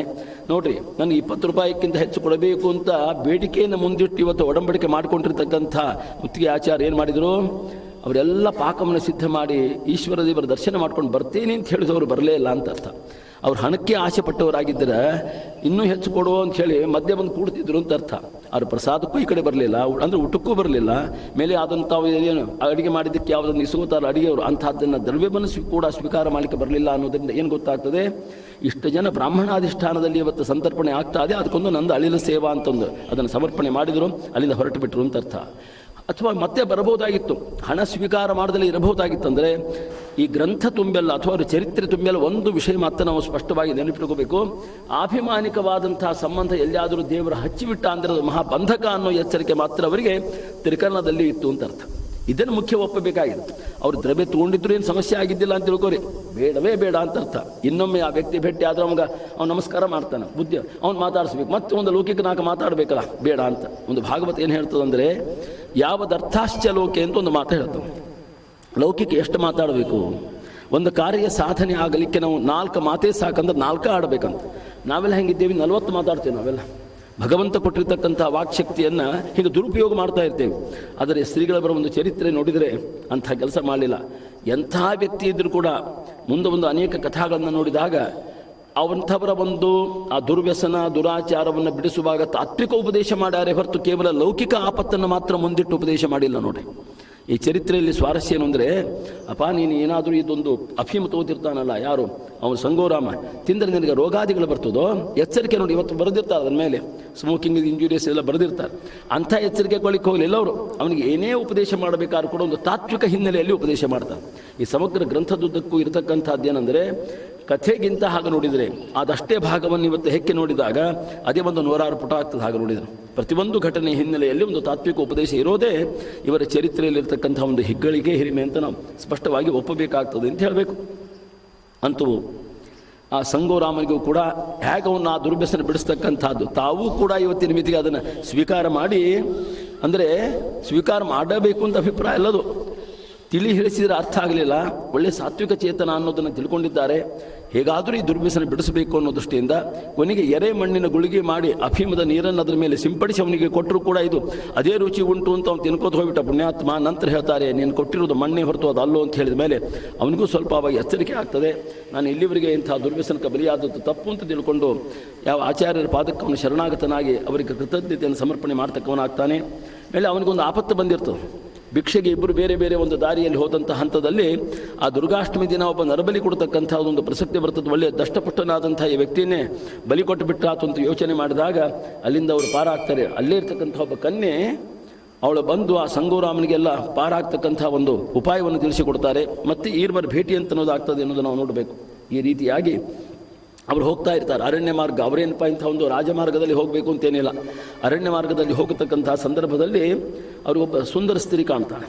ಬಂದು ಪ್ರಾರ್ಥನೆ ಮಾಡ್ತಾಳೆ, ಏನು ನಮಗೆ ನೀವು ಅಭಯ ಕೊಟ್ಟಿದ್ದೀರಿ, ಯಾಕೆ ಉದ್ಧಾರಕ್ಕೆ ಉಪಾಯವನ್ನು ಮಾಡ್ತಾ ಇಲ್ಲ ಅಂದರೆ, ಈ ಜನ್ಮದಲ್ಲಿ ಉದ್ಧಾರ ಮಾಡ್ತೇವೆ, ಸ್ವಲ್ಪ ಸಮಯ 600 ವರ್ಷ ತಡ್ಕೊಂಡು ಅಂದಮೇಲೆ ಇನ್ಯಾತಕ್ಕೆ ಹೆದರಿಕೆ ಅಂತ ಅರ್ಥ. ಅಂದರೆ ಇವರೇ ಹಿಂದಿನ ಜನ್ಮದಲ್ಲಿ ಟೀಕಾಗ್ರಪಾದರಾಗಿ ಅಭಯವನ್ನು ಕೊಟ್ಟಿದ್ರು, ಆ ಕಾರ್ಯವನ್ನು ಮಾಡಲಿಕ್ಕೆ ನಾ ಬಂದೇನೆ, ಅದೊಂದು ನನ್ನ ಕಾರ್ಯ ಉಂಟು, ಅದಕ್ಕೆ ಈ ಸಮಯ ಇನ್ನೇನು ಭಾಳ ಇಲ್ಲ, ಸ್ವಲ್ಪ ಸಮಯದಲ್ಲಿ ಅಂಥ ಒಂದು ಪರಿಹಾರವನ್ನು ನಾನು ಮಾಡಿ ನನಗೆ ಸದ್ಗತಿಗೆ ಪ್ರದಾನಾಗ್ತೀನಿ ಎಂಬುದಾಗಿ ಅಭಯವನ್ನು ಕೊಟ್ಟರು. ಅಂತರದಲ್ಲಿ ಒಂದು ಕಡೆಗೆ ಅರಣ್ಯದಲ್ಲಿ ಹೋಗಬೇಕಾದ್ರೆ ಕಾರ್ಯಾಂತರದಿಂದ ಸಂಗೋರಾಮ ಸ್ವಲ್ಪ ಆ ಕಡೆ ಹೋದಾಗ ಅವರಿಗೆ ದಾರಿ ತಪ್ಪಿ ಬಿಡ್ತು. ಒಂದು ಗಿಡದ ಕೆಳಗೆ ನಿಂತಾರ ಆಚಾರ್ಯರು. ಗಡಸರ್ಪ ಬಂದವರಿಗೆ ಅಂತ ಹಾವು ಬಂದು ಕಚ್ಚಿಬಿಟ್ಟದ, ಯಾ ವೇದನೆ ಬುರುಗು ಬರ್ತಾದ, ಏನು ಅಪಾಯ ಆಗಬಹುದು ಅಂತಂತಾರೆ. ಅರಣ್ಯಾಧಿಕಾರಿಗಳು ಬಂದು ನೋಡ್ತಾರೆ, ಗಾಬರಿ ಆದರವರು, ಏನಪ್ಪ ಇಂಥ ಒಂದು ಸರ್ಪ ಇವತ್ತು ಕಳೆದರೂ ಕೂಡ ಇವರು ಎಷ್ಟು ನಿಶ್ಚೇಷ್ಟರಾಗಿದ್ದಾರಲ್ಲ, ಅಂದರೆ ಇವರಂಥ ಒಂದು ಮನಸ್ಸಿಗೆ ಆಘಾತವನ್ನು ಮಾಡಿಕೊಂಡಿಲ್ಲ ಅಂತಂತಾರೆ. ಇಷ್ಟು ಮಾಡಿದ ಮೇಲೆ ಸರಿ ಅವರೆಲ್ಲ ಅಂಥ ಉಪಾಯವನ್ನು ಮಾಡಿದರು. ಇನ್ನು ಇಲ್ಲಿ ಹೆಚ್ಚಿರಬಾರ್ದು ಅಂತಂದ್ರು. ಆ ಔಷಧ ತಗೋರಿ ಈ ಔಷಧ ತಗೋರಿ ಅಂತ ಪಾಪ ಅರಣ್ಯಾಧಿಕಾರಿ ಹೇಳಿದ್ರಂತಾರೆ. ಇವರಿಂದ ಹೆಚ್ಚು ಉಪಚಾರವನ್ನು ನಾನು ಪಡ್ಕೊಂಡೆಂದ್ರೆ ಮತ್ತೆ ಅಭಿಮಾನ ಹುಡ್ತದೆ, ಹೊರಡೋಣ ಇಲ್ಲಿಂದ ಅಂತ ಅರ್ಥ. ಹೀಗೆ ಅವ್ರು ಹೋಗ್ತಾ ಇದ್ದ ನಂತರದಲ್ಲಿ ತುಳಸಿದಾಸ್ ಅಂತಲ್ಲಿ ಭೇಟಿಯಾಗ್ತಾರೆ. ತುಳಸಿ ಮೃತ್ತಿಕಾವನ್ನು ಲೇಪನ ಮಾಡಿಕೊಂಡು ತಮಗಾಗಿರ್ತಕ್ಕಂಥ ಗಾಯವನ್ನು ಪರಿಹಾರ ಮಾಡ್ಕೋತಾರೆ. ಆಯಿತು, ಅವನಿಗೂ ಒಂದು ಸಹಿತೋಪದೇಶವನ್ನು ಮಾಡಿದರು ಅಂತ ಅರ್ಥ. ತಾತ್ವಿಕ ಉಪದೇಶ ಮಾಡಿದರು, ಪರಮಾತ್ಮನ ಸೃಷ್ಟಿಯಾದಿ ಮಹಿಮಾ ಏನು ಅಂತ ಅನ್ನೋದನ್ನು ಆ ವ್ಯಕ್ತಿಗೆ ಉಪದೇಶ ಮಾಡಿದ್ರು. ಅವನು ಧನ್ಯನಾಗಿ ಬಿಟ್ಟ. ಈ ರೀತಿಯಾಗಿ ಅವರು 2-3 ತಿಂಗಳು ಕೂಡ ಅವನಲ್ಲಿದ್ದು ಅವನಿಗೆ ಉಪದೇಶ ಮಾಡಿದ್ರು ಕೂಡ ಅವನೇನೋ ಇತ್ತು ಬುದ್ಧಿ ಇಲ್ಲೇ ಇದ್ಬಿಟ್ಟು ಅಂತ ವಿನಂತಿ ಮಾಡ್ಕೊಂಡವ. ನಿತ್ಯ ಇಂಥ ಒಂದು ಉಪದೇಶ ಮಾಡೋದಕ್ಕೆ ಅವ್ರು ಯಾರು ಸಿಗ್ತಾರೆ ಸಜ್ಜನರು, ಇಲ್ಲೇ ಇರಿ ಅಂದರೆ ನಾವು ಇರೋದಿಲ್ಲ ಒಂದು ಕಡೆಗೆ ಅಂಥೇಳಿ ಭಗವಂತನ ಒಂದು ಪ್ರೇರಣೆಯಂತೆ ಆದ್ಯಂತೆ ನಾವು ಹೀಗೆ ಹೊರಡಲೇಬೇಕಾಗ್ತದೆ ಅಂತ ಅವನಿಗೆ ಹಿತೋಪದೇಶವನ್ನು ಮಾಡಿದ್ದಾರೆ. ನಂತರದಲ್ಲಿ ಯಾವ ಬರೋಡಾ ರಾಜ, ಇವತ್ತು ಅದು ರಾಜಸ್ಥಾನ ಅನ್ನೋದಿಲ್ಲ, ಅದು ರಾಜಸ್ಥಾನದು ಅರಾಜಕವಾಗತಕ್ಕಂಥ ಒಂದು ಹಂತ ಬಂತು ಬ್ರಿಟಿಷರ ಒಂದು ಕೈವಾಡದಿಂದ. ಆ ಸಂದರ್ಭದಲ್ಲಿ ಗೋಪಾಲ ಎನ್ನುವ ದೂರದ ಸಂಬಂಧಿಯೇ ಇದ್ದರೂ ಕೂಡ ಅವನು ಇವತ್ತು ಸ್ಥಾನಭ್ರಷ್ಟನಾದಂಥ ಒಬ್ಬ ಮಗುವನ್ನು ದೂರದಿಂದಲೇ ನೋಡಿ ಅಂತಾರೆ, ಇವನು ಮಹಾರಾಜಾಧಿರಾಜ ಆಗ್ತಾನೆ ಅಂತ ಆ ಭವಿಷ್ಯ ನುಡಿಯನ್ನು ಹೇಳಿದರು. ಯಾಕಂದರೆ ಋಷೀಣಾಂ ಪುನರಾದ್ಯಾನಾಂ ವಾಚಮರ್ಥೋನುಧಾವತಿ ಅಂತ ಒಬ್ಬ ಕವಿ ಹೇಳ್ತಾನೆ. ಪ್ರಾಚೀನ ಜ್ಞಾನಿಗಳೇನಿದ್ರು ಅವನು ನುಡಿದಂತೆ ಕೆಲಸ ಆಗ್ತಿತ್ತು. ನಾವೆಲ್ಲ ಹೇಗಿದ್ದೆ ಗೊತ್ತಾ, ಎದುರುಗಡೆ ಮೈಕ್ ಅದು ಅಂತ ಹೇಳಿದ್ರೆ ನೋಡಿ ಹೇಳೋರು ನಾವೆಲ್ಲ, ಇಲ್ಲದೇ ಇರೋ ವಸ್ತುವನ್ನು ಹೇಳಿ ಅದು ಇರೋ ಹಂಗೆ ಮಾಡೋರಲ್ಲ ನಾವೆಲ್ಲ. ಆದರೆ ಅಂಥವ್ರ ಜ್ಞಾನಿಗಳಲ್ಲಿ ಯಾರಿಗೆ ವಾಕ್ ಸಿದ್ಧಿ ಅಂತ ಅನ್ನೋದನ್ನು ಅವರೆಲ್ಲ ನುಡಿದಂತೆ ಇವತ್ತದು ಕಾರ್ಯ ಆಗ್ತಾ ಇತ್ತು. ನಂತರದಲ್ಲಿ ಆ ವ್ಯಕ್ತಿಗಂಥ ಒಂದು ರಾಜನಾಗತಕ್ಕಂಥ ಒಂದು ಯೋಗ ಬಂತು ಎನ್ನುವುದನ್ನು ಇನ್ನು ವೆಂಕುಬಾಯಿ ವೆಂಕಟದಾಸರಾದರು ಅಂತ ಒಂದು ಘಟನೆಯನ್ನು ಕೂಡ ಇಲ್ಲಿ ತಾಮ್ರಬರ್ಣಿ ತೀರದ ಒಂದು ದಂಪತಿಗಳೇನು ಸಂಕಲ್ಪವನ್ನು ಮಾಡಿದ್ರು, ಆ ಕಾಲಕ್ಕೆ ಮಕ್ಕಳಿಲ್ಲ ಅಂಥೇಳಿ ಶ್ರೀನಿವಾಸ ದೇವರ ಸನ್ನಿಧಾನಕ್ಕೆ ಹೋಗಿ ಅವರೆಲ್ಲ ಪ್ರಾರ್ಥನೆ ಮಾಡ್ಕೊಂಡಿದ್ರು ಅಂತ, ನಮಗೆ ಗಂಡು ಹುಟ್ಟಿದರೆ ನಿನಗೆ ದಾಸನಾಗಿ ಬಿಟ್ಟು ಬಿಡ್ತೇವಪ್ಪ, ಹೆಣ್ಣು ಹುಟ್ಟಿದರೆ ನಿನಗೆ ಲಗ್ನ ಮಾಡಿಕೊಡ್ತೇವೆ ಅಂಥೇಳಿ ಏನೋ ಒಂದು ಆತುರದಿಂದ ಹೇಳಿಬಿಟ್ಟಿದ್ರು. ಆಯ್ತಪ್ಪ, ಹೆಣ್ಣು ಮಗು ಹುಟ್ಟಿತು, ಏನು ಮಾಡ್ತಾರೆ, ಎಲ್ಲೆಲ್ಲ ನನಗೆ ಮಾಡಿಕೊಡ್ಬೇಕು, ಏನು ಶ್ರೀನಿವಾಸ ದೇವರಿಗೆ ಮಾಂಗಲ್ಯ ಧಾರಣ ಮಾಡಲಿಕ್ಕೆ ಸಾಧ್ಯನಾ? ಆ ಸಂಶಯ ಪರಿಹಾರಕ್ಕಾಗಿ ಸಂದಿಗ್ಧತೆಯನ್ನು ಪರಿಹಾರ ಮಾಡ್ಕೋಬೇಕು ಅನ್ನೋ ದೃಷ್ಟಿಯಿಂದಲೂ ಕೂಡ ಶ್ರೀ ಪರಮಾತ್ಮನಲ್ಲಿ ಪ್ರಾರ್ಥನೆ ಮಾಡಿದಾಗ ಈ ಧ್ವಜಸ್ತಂಭಕ್ಕೆ ಒಂದು ನೀವು ವಿವಾಹವನ್ನು ಮಾಡಬೇಕೆಂದು ಉಪಾಯವನ್ನು ತಿಳಿಸಿದಾಗ ಆಯ್ತೇನೋ ಅಂತೂ ಮಾಡಿದ ಮೇಲೆ ನೀವು ಬಿಟ್ಟುಬಿಡ್ರಿ ಅಂತೇಳಿ ಅವ್ರು ಹಾಗೆ ಸಂಚಾರತ್ವಿನ ಆಸ್ಥಾನದಲ್ಲಿದ್ದಾಗ ಅವರಿಗೆ ಅಲ್ಲಿ ಸಮಾಗಮ ಅಂತ ಅನ್ನೋದಾಗ್ತದೆ. ಸಾಕ್ಷಾತ್ ಅವ್ರ ಸ್ವರೂಪವನ್ನು ಪ್ರಕಟ ಮಾಡಿ ಅವರಿಗೆ ತೋರಿಸಿಕೊಡ್ತಾರೆ. ಜಾಂಬುವತಿನೇ ಹುಟ್ಟಿ ಬಂದಿರತಕ್ಕಂಥದ್ದು ಒಂದು ಇದು. ಅವರು ಅನೇಕ ಮಹಿಮಾವನ್ನು ಇವತ್ತು ತೋರಿಸಿರ್ತಕ್ಕಂಥದ್ದನ್ನು ನಾವು ಸ್ಪಷ್ಟವಾಗಿ ನೋಡ್ತಾ ಇದ್ದೇವೆ ಅಂತ ಅರ್ಥ. ಇಷ್ಟಾದ ಮೇಲೆ ದ್ವಾರಕಾಕ್ಕೆ ಬರ್ತಾರೆ ಆಚಾರ್ಯರು. ಅಲ್ಲಿ ಬಂದಾಗ ಎಲ್ಲಿ ಎಳ್ಕೊಂಡಿರ್ತಾರೋ ಅಲ್ಲಿ ಒಂದು ಬ್ರಹ್ಮರಾಕ್ಷಸ ಒಂದು ಹಿಂಸೆ ಇರ್ತದೆ ಅಂತ ಅರ್ಥ. ಅವೇನೆಲ್ಲ ಅಡ್ಡಾಡ್ತಿರ್ತಾವಪ್ಪ ಮನೆ ಮೇಲೆ ಅಂತ ಅರ್ಥ. ಯಾವಾಗ ಇವರಿಬ್ಬರು ಬಂದು ಕೊಡ್ತಾರಲ್ಲೇ, ಯಾರು ವೆಂಕುಬಾಯಿ ವೆಂಕಟದಾಸರಾಗಿ ಅಲ್ಲಿ ಇವರಿವರು ಬಂದು ಸೇರ್ತಾರೋ ಅವೆಲ್ಲ ದೂರದಲ್ಲಿ ಬಂದು ನೋಡ್ತಾ ಉಂಟು. ಏನಿದು ನಾವಿರ್ತಕ್ಕಂಥ ಸ್ಥಳದಲ್ಲಿ ಇವರು ಯಾರೋ ಇಬ್ಬರು ಬಂದು ಇದ್ಬಿಟ್ಟಾರೆ ಏನು ಮಾಡಬೇಕು ಅಂಥೇಳಿ. ಅದಕ್ಕೆ ಇವರು ಸ್ವಲ್ಪ ಗಾಬರಿ ಆದಂಗಾದರೆ ಆ ವೆಂಕಟದಾಸರು ಹೇಳ್ತಾರೆ, ಏನು ಗಾಬರಿ ಆಗಬೇಕಾಗಿಲ್ಲ, ನಾವಿರೋವರಿಗೆ ಅವ್ರು ಕೆಳಗೆ ಬರೋದೇ ಇಲ್ಲ ಅಂತ ಅರ್ಥ. ಈ ರೀತಿಯಾಗಿ ಅಂದರೆ ಸಜ್ಜನರ ಸಮಾಗಮ ಅನ್ನೋದು ಆಧ್ಯಾತ್ಮಿಕಾದಿ ಒಂದು ಭಯ ನಮಗೇನಾದ್ರು ನೋಡ್ರಿ ಅದು ಪರಿಹಾರ ಮಾಡ್ತದೆ ಅಂತ ಅನ್ನೋ ದೃಷ್ಟಿಯಿಂದಲೂ ಕೂಡ ಅವರ ಮಹಿಮಾವನ್ನು ಕೂಡ ಅವಶ್ಯವಾಗಿ ತಿಳಿಸಿ, ನಂತರದಲ್ಲಿ ಒಬ್ಬ ಯೋಗಿ ಪುಷ್ಕರಕ್ಕೆ ಬರ್ತಾರೆ. ಆ ಒಬ್ಬ ಯೋಗಿಯ ಒಂದು ಚರ್ಯಾವನ್ನು ನೋಡಿ ಆಶ್ಚರ್ಯಪಡ್ತಾರೆ. ಅವೇನ್ರಿ ಒಂದು ಮೊಸಳೆ ಮೇಲೆ ಕೂತು ಹಿಂಗೆ ಅಲ್ಲಿ ಹಾರೋದು, ಇನ್ನೊಂದು ಮೊಸಳೆ ಮೇಲೆ ಹೋಗೋದು, ಏನೇನು ಮಾಡ್ತಿರ್ತಾನವ, ಇದು ಹೆಂಗೆ ಸಾಧ್ಯ? ಆ ಕಾರ್ಯ ಮುಗಿದ ಮೇಲೆ ಅವನನ್ನು ಹಿಂಬಾಲಿಸಿ ಹೋಗ್ತಾರೆ. ಅವನು ನೋಡ್ತಾನೆ, ಯಾಕೆ ಈ ವ್ಯಕ್ತಿ ನಮ್ಮ ಹಿಂಬಾಲಿಸಿ ಬರ್ತಾ ಇದ್ದಾನೆ ಅಂತ ಅವರಿಗೆ ಆಶ್ಚರ್ಯ ಆಗ್ತದೆ. ಕೊನೆಗೆ ಬಿಡೋದೆಲ್ಲ ಹಠದಿಂದ ಆ ವ್ಯಕ್ತಿಯೇ ತನ್ನ ಆಂತರ್ಯವನ್ನು ಹೇಳಬಾರ್ದು ಅಂತ ಇವರು ಬಿಡೋದೆಲ್ಲ ಅವನನ್ನು ಬೆನ್ನತ್ತಿ ಹೋಗಿ, ಯದ್ಯಪಿ ಅವನು ಉಪಾಸನ ಅದ್ವೈತ ಇದ್ದರೂ ಕೂಡ ಈ ಯೋಗ ಸಿದ್ಧಿ ಸಾಧನವನ್ನು ಹೇಗೆ ಮಾಡಿದ ಅಂತನೋ ಮನೋಭಾವನ ತಿಳ್ಕೊಳ್ಳಿಕ್ಕೆ ಅವನ ಹತ್ರ ಹೋಗಿ, ಇವರಿಗೆ ಮನಸ್ಸೇನು ವ್ಯಗ್ರಾಗಲಿಲ್ಲ. ತಾವತ ಅಂಥವ್ರ ಒಂದು ಸಂಪರ್ಕಾದಿಗಳು ತಾತ್ಕಾಲಿಕವಾದಾಗಲೂ ಕೂಡ ಓಹೋ ಹಂಗಾರ ನಾನು ಅದ್ವೈತ ಪಂಥವನ್ನು ಹಿಡಿದ್ರೆ ಒಳ್ಳೆಯದು ಅಂತ ಅನ್ನೋದು ಯಾವ ಕಾಲಕ್ಕೂ ಮಾಡದಲೇ ಆ ದ್ವೈತ ಮತಸ್ಥದ ಒಂದು ಹಿನ್ನೆಲೆ ಏನದೆ ಅಥವಾ ಅದರ ಒಂದು ಭದ್ರ ಬುನಾದಿ ಏನದೆ ಅದು ಯಾವ ಕಾಲಕ್ಕೂ ಕೂಡ ಅದು ಘಾಸಿಯಾಗದಂತೇನೆ ಅದನ್ನು ಉಳಿಸಿಕೊಂಡು ಅವರು ಮುಂದೆ ಹೋಗ್ತಾ ಇದ್ದಾರೆ ಅನ್ನೋದನ್ನು ಸ್ಪಷ್ಟವಾಗಿ ತಿಳಿಸಿದರು. ನಂತರದಲ್ಲಿ ಕಾಶಿಗೆ ಬಂದು ನೋಡ್ತಾರೆ, ಎಲ್ಲ ಘಾಟು, ಅದು ಹರಿಶ್ಚಂದ್ರ ಘಾಟು, ಹನುಮಾನ್ ಘಾಟು, ಎಲ್ಲ ಕಡೆಗೂ ಒಂದು ಆ ಕರ್ಮ ಈ ಕರ್ಮ ಮಾಡ್ತಕ್ಕವ್ರೆ. ಎಲ್ಲಿ ಏಕಾಂತದಪ್ಪ ನಾನು, ಎಲ್ಲಿ ಹೋಗಬೇಕು ನಾನು ಅಂಥೇಳಿ ವ್ಯಾಸಕಾಶಿಗೆ ಹೋಗಿ ಅಲ್ಲಿ ವಿಶೇಷ ಅನುಷ್ಠಾನವನ್ನು ಅವರು ಮಾಡ್ತಕ್ಕಂಥದ್ದಲ್ಲಿ ಬರ್ತದೆ. ಆವಾಗ ಅವ್ರಿಗೇನಾಗ್ತಂದ್ರೆ ತಪಸ್ಸು ಮಾಡ್ತಕ್ಕಂಥ ಹಂತದಲ್ಲಿ ಸ್ವಪ್ನದಲ್ಲಿ ಅಶ್ವತ್ಥಕಟ್ಟೆ ದರ್ಶನ ಅನ್ನೋದು ಅವರಿಗೆ ಆಗ್ತದೆ. ಅಲ್ಲೇನೇ ನಿನಗೆ ಇವತ್ತು ಸದ್ಗುರುಗಳ ಒಂದು ಪ್ರಾಪ್ತಿ ಆಗ್ತದೆ ಅಂತ. ಇದೇನಿದು ಒಳ್ಳೆ ಒಗಟಾದಂಗೆ ಆಗಿಬಿಡ್ತು. ಬರೀ ಒಂದು ಅಶ್ವತ್ಥಕಟ್ಟೆ ತೋರಿಸಿ ಬತ್ತಾ ನೀ ಇಲ್ಲೇ ನಿಮ್ಗೆ ಗುರುಗಳು ಸಿಗ್ತಾರೆ ಅಂತಂದ್ರೆ ಆ ಅಶ್ವತ್ಥಕಟ್ಟೆಯಲ್ಲಿ ಹುಡುಕಬೇಕೀಗ. ಆಯಿತು, ದೇವರೇ ಇದಕ್ಕೆ ಪರಿಹಾರವನ್ನು ಸೂಚಿಸ್ತಾನೆ ಅಂತ ಮುಂದೆ ಹೋಗ್ತಾ ಇದ್ದಾರೆ. ಷಟ್ಪರ್ಯಾಗಕ್ಕೆ ಹೋದರು. ಷಟ್ಪರ್ಯಾಗಾಹ ಸ್ವವೇಗೇನ ಕಾಮಾದ್ಯರಿ ಮಹೀರುಹಂ ಉನ್ಮೂಲಯಂತು ಪಾಪಾಖ್ಯಂ ಪಂಕಂ ಪ್ರಕ್ಷಾಲಯಂತು ನಃ ಅಂತ ಷಟ್ಪರ್ಯಾಗಗಳಲ್ಲಿ ಸ್ನಾನಾದಿಗಳನ್ನಾದರೂ ಮಾಡಬೇಕಂತ. ಹೆಚ್ಚಿನ ವಿಧಿವಿಧಾನ ಮಾಡದೇ ಇದ್ದರೂ ಕೂಡ ಅವಶ್ಯ ಮಾಡೇ ತೀರಬೇಕು. ನಮ್ಮ ಷಡ್ವೈರಿ ನಿಗ್ರಹ ಆಗಲಿಕ್ಕೆ ಒಂದು ದೊಡ್ಡ ಉಪಾಯವನ್ನು ಪರಮಾತ್ಮ ಈ ಸೃಷ್ಟಿಯಲ್ಲಿ ಮಾಡಿಕೊಟ್ಟದ್ದು ಅಂತ ರಾಜರು ಸ್ತೋತ್ರ ಮಾಡಿದ್ದು. ಅಲ್ಲಿಗೆ ಹೋಗಿ ಬದರಿಗೆ ಹೋದರು. ಆ ಸಾಕ್ಷಾತ್ ಭಾಗೀರಥಿಯಲ್ಲಿ ಸ್ನಾನ ಮಾಡಿ ತಮ್ಮ ಗೋತ್ರ ಮತ್ತು ಗಾತ್ರವನ್ನು ಕೂಡ ಅವರು ಇವತ್ತು ಪವಿತ್ರವನ್ನು ಮಾಡಿದರು. ಅಂದರೆ ಅಂಥ ಭಗವತ್ಪಾದ ಉದ್ಭೂತಳಾದಂಥ ಭಾಗೀರಥಿಯಲ್ಲಿ ಸ್ನಾನ ಮಾಡಿ ಗಾತ್ರ ಪವಿತ್ರ ಆದರೆ ಅಲ್ಲಿ ಬ್ರಹ್ಮಕಪಾಲದಲ್ಲಿ ಪಿಂಡ ಪ್ರದಾನವನ್ನು ಮಾಡಿ ಗೋತ್ರವನ್ನು ಪವಿತ್ರೀಕರಿಸಿದರು ಅಂತ ಅರ್ಥ. ಇಂತಹ ಸತ್ಕರ್ಮವನ್ನು ಮಾಡ್ತಾ ಇದ್ದಾರೆ. ಅಲ್ಲಿಂದ ನೇಪಾಳಕ್ಕೆ ಹೋಗಿದ್ದಾರೆ. ಯಾವ ಶಾಲಿಗ್ರಾಮ ಉದ್ಭೂತವಾಗತಕ್ಕಂಥ ಒಂದು ಆ ಗಂಡಕಿ ನದಿಯಲ್ಲಿ ಕೂಡ ಸ್ನಾನಾದಿ ಕರ್ಮವನ್ನು ಅವರು ಮಾಡಿಕೊಂಡು ನಂತರದಲ್ಲಿ ಕಲ್ಕತ್ತಾ ಮುಖಾಂತರವಾಗಿ ಭಾಗೀರಥಿ ಸಂಗಮ ಬ್ರಹ್ಮದೇಶಕ್ಕೂ ಹೋದಂಥ ಒಂದು ಉಲ್ಲೇಖ ಬರ್ತದೆ. ಅಲ್ಲಿ ಕೂಡ ಅವರ ಚರಿತ್ರೆಯಲ್ಲಿ ಸ್ಪಷ್ಟವಾಗಿ ಅದರ ರಾಜಧಾನಿಗೆ ಹೋಗಿ ಬಂದರು ಅಂಥೇಳಿ. ಅಂತೂ ಭಾಗೀರಥಿ ಸಂಗಮ ಏನಾಗ್ತದೋ ಸಾವಿರಾರು ಕವಲ ಮುಖಾಂತರವಾಗಿ ಸಮುದ್ರನ ಸೇರತಕ್ಕಂಥ ಭಾಗೀರಥಿ ಸಂಗಮ ಕ್ಷೇತ್ರಕ್ಕೂ ಕೂಡ ಅಲ್ಲಿಗೆ ಹೋಗಿ ಅಲ್ಲಿ ಆ ಪರಮಾತ್ಮನ ಒಂದು ಪ್ರೀತಿಗಾಗಿ ತರ್ಪಣಾದಿಗಳನ್ನು ಅವರು ಮಾಡಿದರು. ಈ ಕಡೆಗೆ ಏನಾಗ್ಯದ, ಆಗಲೇ 6-7 ವರ್ಷ ಆಯಿತು. ಏನಪ್ಪ ಸಾಕು ಮಗ ಎಲ್ಲಿ ಹೋಗಿಬಿಟ್ಟ, ಎಲ್ಲಿದ್ದಾನೇನೋ ಪತ್ತೆ ಇಲ್ಲ, ಎಂಥ ತಪ್ಪು ಮಾಡಿದೆ ನಾನು, ಈ ಪರಿ ನಿಂದ ಮಾಡಬಾರ್ದಾಗಿತ್ತು ಪಶ್ಚಾತ್ತಾಪ ಈ ಸಾಕು ತಾಯಿಗೆ ಹುಡ್ತೀವಿ ಅಂತ ಅರ್ಥ. ಅವಳು ಅಂತಾಳೆ, ನಾನೇ ಬಿಟ್ಟು ಹೋಗಿಬಿಡ್ತೇನೆ ಮನೆ ಬೇಡ ಬೇಡ ಅಂತ ಅರ್ಥ. ಯಾವ ವ್ಯಕ್ತಿ ನನಗೆ ಬೇಕು ಅಂತ ಅನಿಸ್ತಾ ಅದ ಆ ವ್ಯಕ್ತಿ ಎಲ್ಲಿದ್ದಾನೆ ಅಂತ ಗೊತ್ತಿಲ್ಲ ಅಂದಮೇಲೆ ಈ ಸಂಪತ್ತು ಈ ಆಸ್ತಿ ಪಾಸ್ತಿ ತೊಗೊಂಡು ಏನು ಮಾಡಲಿ ನಾನು ಇದನ್ನು ಬಿಟ್ಟು ಹೋಗ್ತೇನೆ ಅಂತ ಎಲ್ಲರೂ ಸಮಾಧಾನ ಮಾಡಬೇಕಿಲ್ಲಮ್ಮ, ಬರ್ತಾರೆ ಇನ್ನು ಅದಕ್ಕೆ ತೊಂದರೆ ಇಲ್ಲ, ನಾವು ಹುಡುಕೋಣ ಹಾಗೆ ಹೀಗಂತ ಕೆಲವರೆಲ್ಲ ಹೇಳ್ತಾ ಇದ್ರು ಅಂತ. ನಂತರದಲ್ಲಿ ದಕ್ಷಿಣ ಯಾತ್ರೆಯನ್ನು ಪೂರ್ವಾಭಿಮುಖವಾಗಿ ಅಂದರೆ ಜಗನ್ನಾಥಪುರಿ ಮೊದಲಾದದ್ದೆಲ್ಲ ಮುಗಿಸಿಕೊಂಡು ದಕ್ಷಿಣ ಯಾತ್ರೆಯನ್ನು ಮಾಡಲಿಕ್ಕೆ ಆಚಾರ್ಯರು ಬಂದರು. ನಂತರ ರಾಮೇಶ್ವರ ಮೊದಲಾದಂಥ ಪುಣ್ಯಕ್ಷೇತ್ರಗಳನ್ನು ಸಂದರ್ಶನ ಮಾಡಿ ತಿರುಪತಿ ಕ್ಷೇತ್ರಕ್ಕೆ ಬರ್ತಾ ಇದ್ದಾರೆ. ಮೆಟ್ಟಲು ಏರಿ ಹೋಗ್ತಾ ಇದ್ದರು, ಅರ್ಧ ಏರಿ ಒಂದು ಕಡೆಗೆ ಕೂತಿದ್ರು ಅನ್ನೋದು ಹಂತದಲ್ಲಿ ಬರ್ತದೆ. ಆವಾಗ ಇದೇ ಗ್ರಾಮದ ಆ ತಾನಾಜಿ ರಂಗರಾಯ ಅಂತೇನಿದ್ದ ಇವರೊಳ್ಳೆ ಜಟಾಧಾರಿಗಳಾಗ್ಯಾರೆ. ಅವ್ರ ಜೊತೆಗೆ ಸಂಗುರಾಮ ಇದ್ದ ಅವತ್ತಿನ ದಿನ ಅಂತ ಅರ್ಥ. ಆವಾಗ ಅವರು ನೋಡಿದರು. ಪ್ರಶ್ನೆ ಹೆಂಗದು ನೋಡಿ, ಸ್ವಾರಸ್ಯಕರವಾದಂಥದ್ದು. ಯಾರಾದರೂ ದೂರದಿಂದ ಬಂದವರು ಇಲ್ಲಿ ಯಾರಾದರೂ ಇದ್ದಾರೇನು ಅಂತ ಕೇಳಪ್ಪ ಅಂತಂತಾರೆ. ಆ ತಾನಾಜಿ ರಂಗರಾಯ ಹೋಗಿ ಈ ಸಂಗೋರಾಮ್ ಹೋಗಿ ಅವ್ರನ್ನ ಕೇಳ್ತಾನೆ, ನಿಮ್ಮ ಊರಿಂದ ಯಾರಾದರೂ ಊರು ಬಿಟ್ಟು ಭಾಳ ದಿನ ಆತು ಹೋದವ್ರು ಯಾರಾದರೂ ಇದ್ದಾರಂತಂದ್ರೆ, ಹೌದು ನಮ್ಮಲ್ಲಿ ಒಬ್ಬರಿದ್ರು ಮುತ್ತಿಗೆ ಶ್ರೀನಿವಾಸಾಚಾರ್ಯ ಅಂತ 6-7 ವರ್ಷ ಆಗಿ ಹೋಗ್ತೀವಿ ಆಗಲೇ ಅವರು, ಅಥವಾ 8 ವರ್ಷ ಆಗಿಗೆ ಬಂದದ, ಮನೆ ಬಿಟ್ಟು ಊರು ಬಿಟ್ಟು ಹೋಗಿಬಿಟ್ಟಾರ, ಅವ್ರು ಎಲ್ಲಿದ್ದಾರಂತ ಗೊತ್ತಿಲ್ಲ ಅಂತ. ಇವರೇ ಅಂತ ಹೇಳಿದಾಗ ಭಾಳ ಆಶ್ಚರ್ಯ ಆಗ್ತದೆ. ಜಟಾಧಾರಿಗಳಾದಂಥ ಇವರನ್ನು ಕ್ಷಣದಲ್ಲಿ ಒಮ್ಮೆಲೆ ಗುರುತಿಸಿ ಹಿಡಿದೇ ಇದ್ದರೂ ಕೂಡ ಸಮೀಪಕ್ಕೆ ಬಂದು ಆ ವ್ಯಕ್ತಿ ನಮಸ್ಕಾರವನ್ನು ಮಾಡ್ತಾರೆ, ಗೋಳಿಟ್ಟು ಬಿಡ್ತಾರೆ ಇವರು ಪಾದಕ್ಕೆ ನತಮಸ್ತಕರಾಗಿ ಅಂತ. ಎಂಥ ಕ್ಲೇಶ ಇದು! ಎಲ್ಲ ಇಂಥ ಸಮೃದ್ಧಿಯಾದಂಥ ಒಂದು ಸಂಪತ್ತನ್ನು ಬಿಟ್ಟು ಇಲ್ಲಿಗೆ ಬಂದುಬಿಟ್ರಲ್ಲ, ಏನಾಯ್ತು ಇದರಿಂದ? ನಿಮ್ಮ ಸಾಕು ತಾಯಿಯಲ್ಲೇ ಹಲಪುತ್ತಾ ಇದ್ದಾರೆ ಅಂತ ಅರ್ಥ. ನೀವು ಬರಲೇಬೇಕು ಅಂತ. ಅದಕ್ಕೆ ಅವರು ಮೌನವಾಗಿರ್ತಾರೆ. ಒಂದು ಟೆಲಿಗ್ರಾಮ್ ಕೊಡ್ತಾರೆ ಇಲ್ಲಿಗೆ. ತಾಯಿಗಂತೂ ಏನು ಅನ್ನಿಸ್ತದ, ಇಂಥಲ್ಲಿ ಇದ್ದಾನೆ ನನ್ನ ಮಗ ಅಂತಾದರೂ ಗೊತ್ತಾಯ್ತಲ್ಲ ಅಂತ ಧಾಬಿಸಿ ಹೋಗ್ತಾರೆ. ಅಲ್ಲಿ ಸಮಾಗಮ ಅಂತ ಅನ್ನೋದಾಗ್ತದೆ.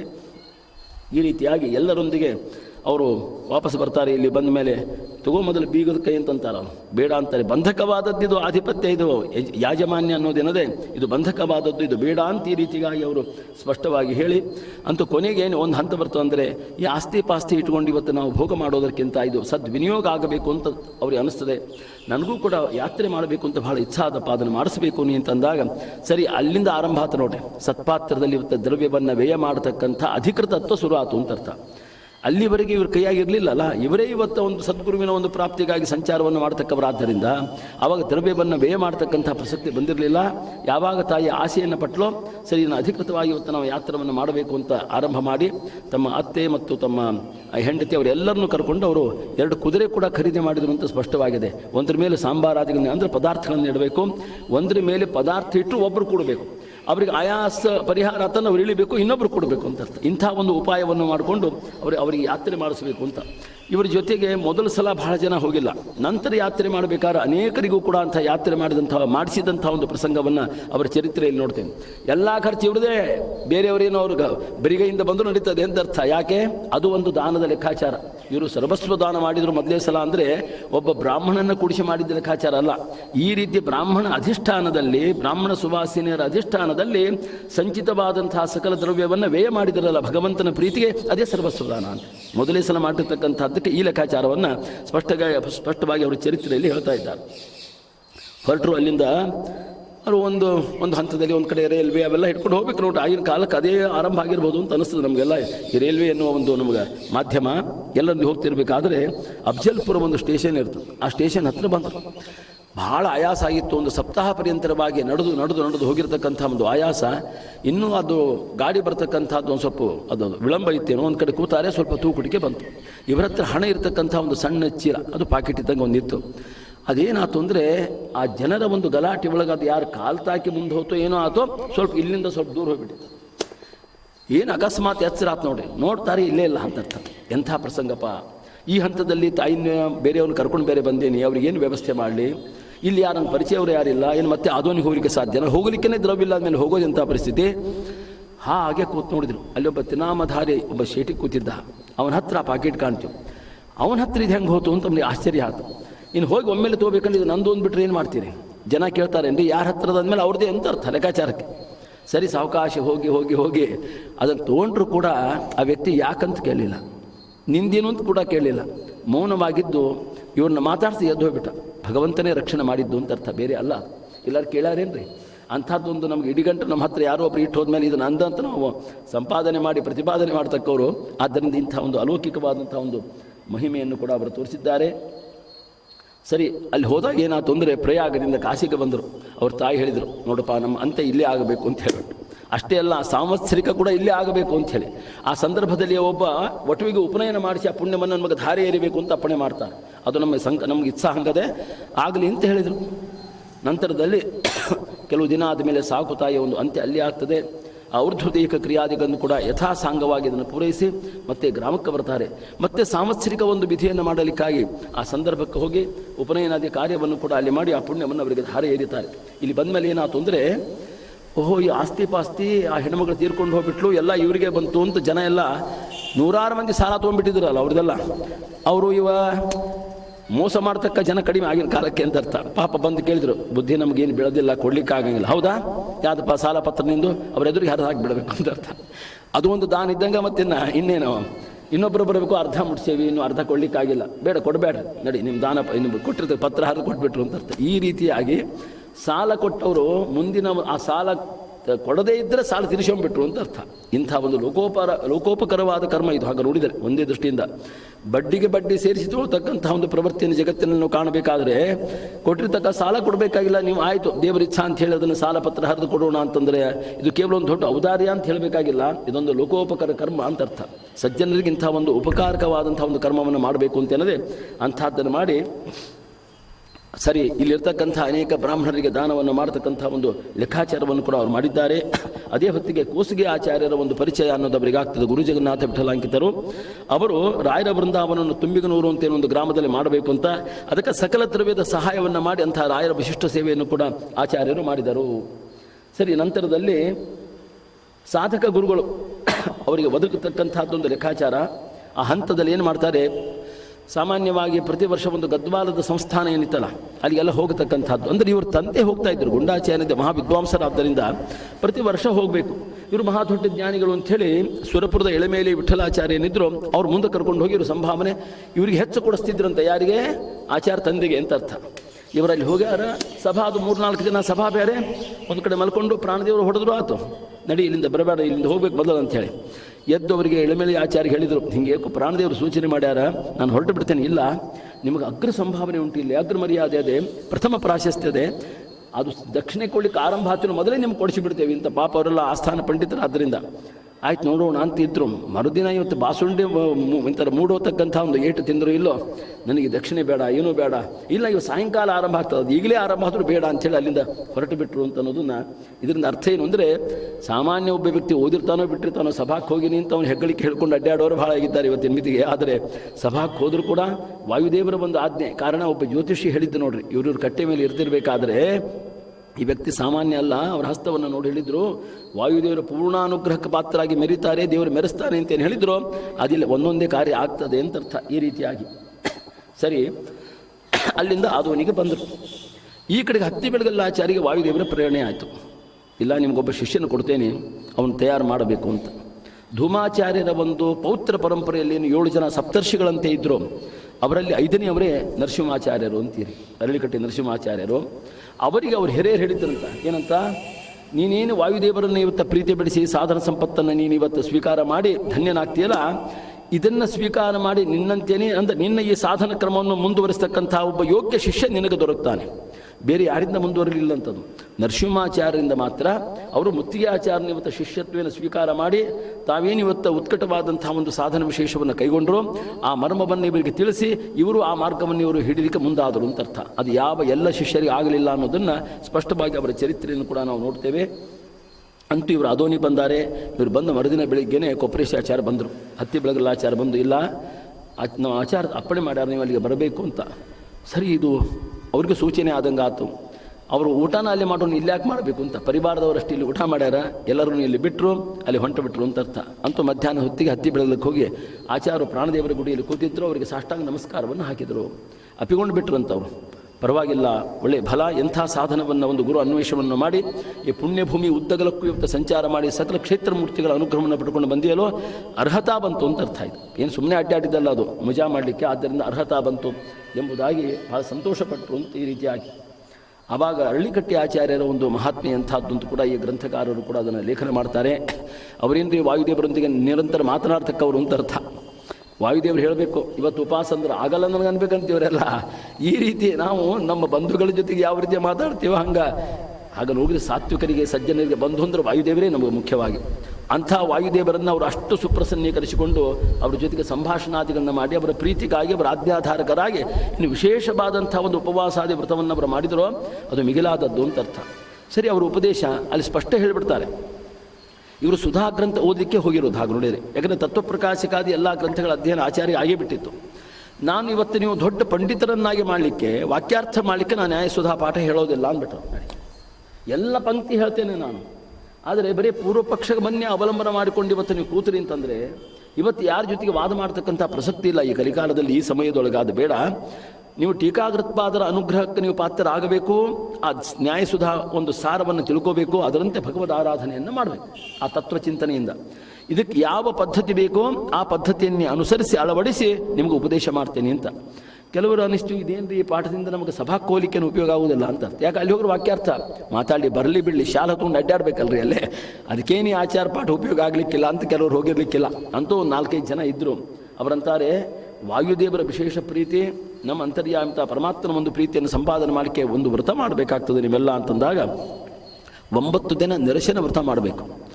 ಏನು ವಿಶ್ರಾಂತಿ ತೊಗೊಂಬಂಗಿಲ್ಲ, ರಾತ್ರಿ ಕೂಡ ಇಲ್ಲಪ್ಪ. ಎಲ್ಲ ಗುರು ಸೇವಾವನ್ನು ಎಲ್ಲ ಮಾಡಬೇಕು. ಆ ಗುರುಗಳು ಇವತ್ತು ಪೂಜಾ ಪರಿಕರವನ್ನು ಇವತ್ತು ಸ್ವೀಕಾರ ಮಾಡ್ತಾರೋ ಅದನ್ನೆಲ್ಲ ಸ್ವಚ್ಛ ಮಾಡ್ತಕ್ಕಂಥ ಕೆಲಸ ಕೂಡ ಮಾಡ್ತಿರ್ಬೇಕು. ಅವರು ಯಾರು ಮಾಡ್ತೀರಿ ಅಂತ ಬಾಡದನ್ನು ವೆಂಕಟ ನರಸಿಂಹಾಚಾರ್ಯ ಅಂದರೆ ಬಿಲ್ಪತ್ರಿ ಆಚಾರನ ಕರೆದು ಕೇಳ್ತಾರೆ, ಸುಂಕದ ಆಚಾರನ ಕರೆದು ಕೇಳಿದರೆ ಒಬ್ಬೊಬ್ಬರು ಒಂದೊಂದು ಆಪ್ಷನ್ ಹೇಳಿದರು ಅಂತ. ನಮಗೆ ನಾವು ಮಾಡ್ತೇವೆ, ಜಲಪಾನ ಮಾಡಿ ಮಾಡ್ಬೋದು, ಏನು ಸಮಸ್ಯೆ ಇಲ್ಲ ಅಂತ ಒಬ್ಬರು. ನೀವು 9 ದಿನ ಉಪವಾಸ ಮಾಡ್ತೇವೆ, ಆದರೆ ರಾತ್ರಿ ಹೊತ್ತು ಸ್ವಲ್ಪ ಮಲ್ಕೊಳ್ಳಿಕ್ಕೆ ಅವಕಾಶ ಕೊಟ್ಟರೆ ವಿಶ್ರಾಂತಿಗೆ ಅಂತ ಒಬ್ಬರು ಹೇಳಿದರು. ಕೊನೆಗೆ ಮುತ್ತಿಗೆ ಆಚಾರನ ಕೇಳಿದ್ರೆ ನಿಮ್ಮ ಅನುಗ್ರಹಿತರು ಮಾಡ್ತೇನೆ ಅಂತ ಇದೇ ಒಂದು ಮಾತನ್ನು ಹೇಳಿದಾಗ ಪರಮ ಸಂತೋಷಪಟ್ಟಾರೆ. ಆ ರೀತಿ ಗುರುವಾಜ್ಞಾಧಾರಕರಾಗಿ ಅವ್ರು ಏನು ಹೇಳಿದಂಥ ಒಂದು ಕ್ರಮದಿಂದಲೇ ಅದನ್ನು ಪೂರ್ತಿ ಮಾಡಿ ಅವರನ್ನು ಸಂತೋಷಪಡಿಸಿದರು. ಅಧಿಕಾರ ಬಂತು ನೋಡ್ರಿ. ಇವತ್ತು ಗುರುಗಳ ಒಂದು ಲೆಕ್ಕಾಚಾರದ ಮಟ್ಟವನ್ನು ಇವರು ಮುಟ್ಟಿದರು ಅಂತ ಅರ್ಥ. ಆ ನ್ಯಾಯಸುಧಾ ಗ್ರಂಥದ ಒಂದು ಅಧ್ಯಯನ ಅಂತ ಅನ್ನೋದಾಗ್ಯದ. ಆವಾಗನೇ ಆ ಜಮಖಂಡಿ ಆಚಾರ ಬಂದು ಸುಧಾಮಂಗಳೇನು ಮಾಡಿದಾರ, ಅವಾಗ ಒಂದು ಅದ್ಭುತವಾದಂಥ ಮಹಿಮಾವನ್ನು ತೋರಿಸಿರ್ತಕ್ಕಂಥದ್ದು ಬಿಲ್ಪತ್ರಿ ಆಚಾರ್ಯ ಚರಿತ್ರೆಯಲ್ಲಿ ದಾಖಲಿತ ಆಗಿದೆ. ಈ ರೀತಿಯಾಗಿ ನಂತರದಲ್ಲಿ ಮತ್ತೆ ಆಧುನಿಕ ಬರ್ತಾರೆ. ಅಲ್ಲಿ ನ್ಯಾಯಸುಧಾತ್ವ ಒಂದು ಪಾಠ ಇತ್ಯಾದಿಗಳಾಯಿತು.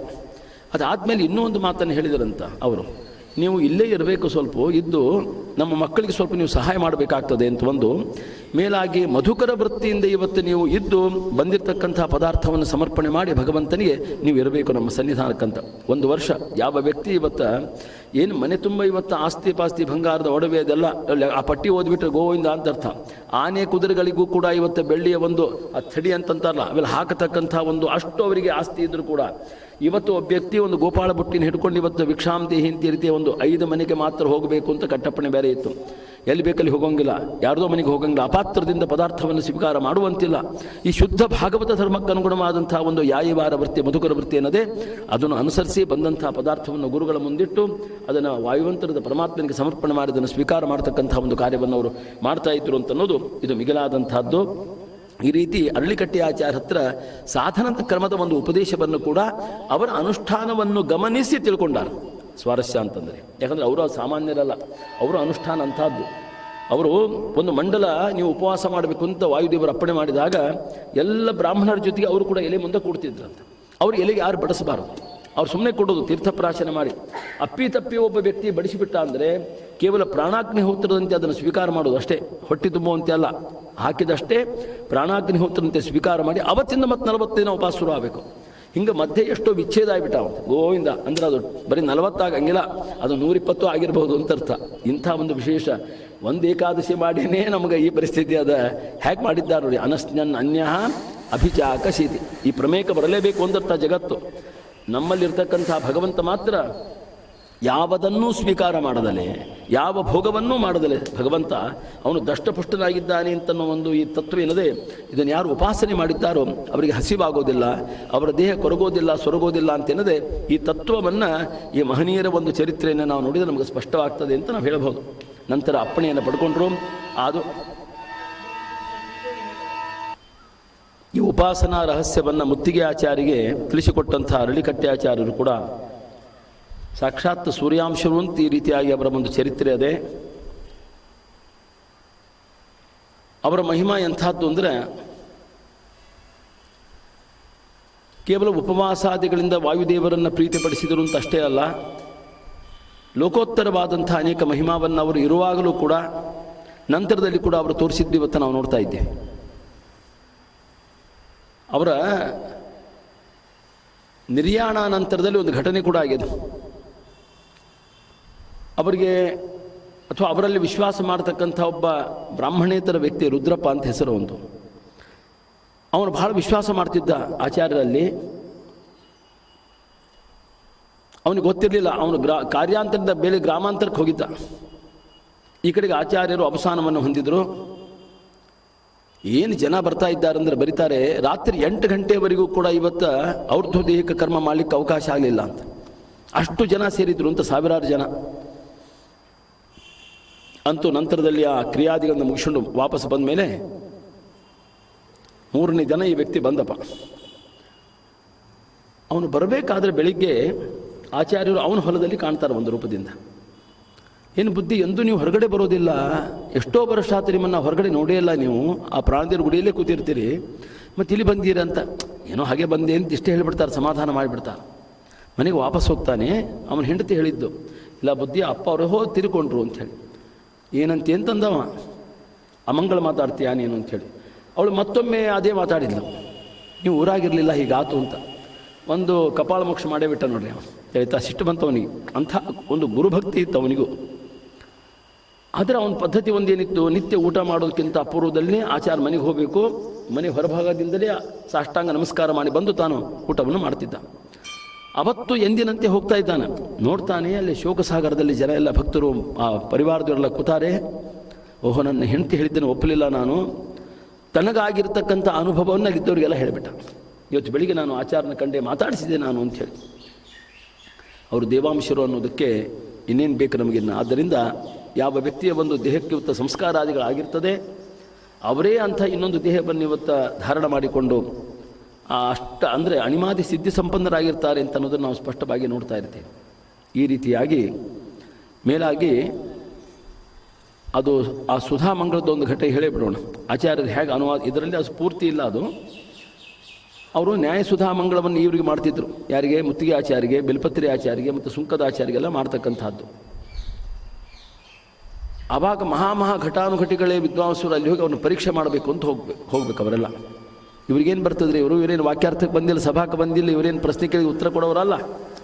ಏನೊಂದು ಮೂಲೆಯಲ್ಲಿ 20 ವರ್ಷ ಕೂತು ಬರೀ ವಾಯುದೇವರಿದ್ರು ಕೂತ್ರ ಆಲಕ್ಷಣಿಕ ಇವರೇನು ಪಾಂಡಿತ್ಯ ಬರ್ತೀರು ಅಂತ ಒಂದು ಲೆಕ್ಕಾಚಾರ ಇತ್ತು. ಆವಾಗ ಬಳ್ಳಾರಿಯಿಂದ ವೆಂಕಪ್ಪಾಚಾರ್ಯರು ಮೊದಲಾಂಥ ಮಹಾ ದೊಡ್ಡ ವಿದ್ವಾಂಸರೆಲ್ಲ ಬಂದು ಅವ್ರು ಹಿಂದಿನ ದಿನನೇ ಬಂದುಬಿಟ್ಟಿದ್ರು.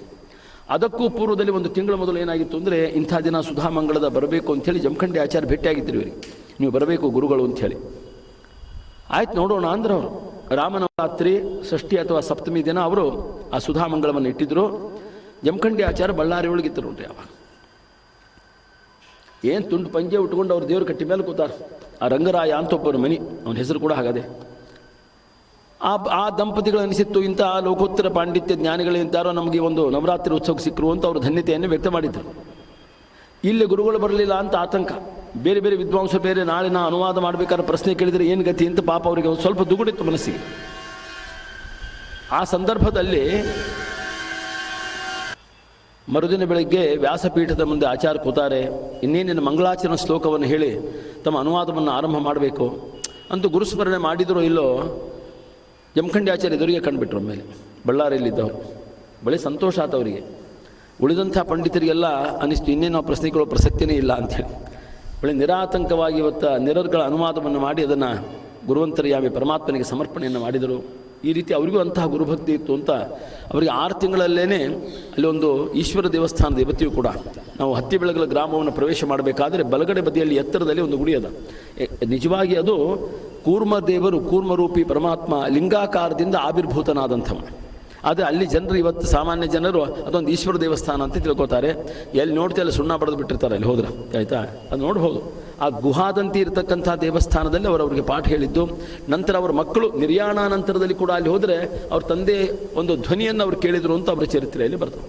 ಇಂಥ ಒಂದು ವಿಶೇಷವಾದಂಥ ಒಂದು ಸಾಧನವನ್ನು ಅಂದರೆ 25 ವರ್ಷ ಅವರು ಎಷ್ಟೋ ಸಲ ಯಾತ್ರೆಗೆ ಹೋಗಬೇಕು ಅಂತ ಆಚಾರ್ಯಗೆ ಅನಿಸಿದ್ರು ಕೂಡ, ಬೇಡ ನೀವು ಪಾಠ ಪ್ರವಚನ ಮಾಡ್ಕೊಂಡಿದ್ದರೆ ಸಕಲ ಪುಣ್ಯ ಇಲ್ಲೇ ಕೊಡ್ತದೆ ನಿಮಗಂತ ಈ ರೀತಿ ಅರಳಿಗಟ್ಟಿ ಆಚಾರ್ಯ ಆಗಿರೋದನ್ನು ಕೂಡ ನಾವು ಸ್ಪಷ್ಟವಾಗಿ ತೋರಿಸ್ತೇವೆ.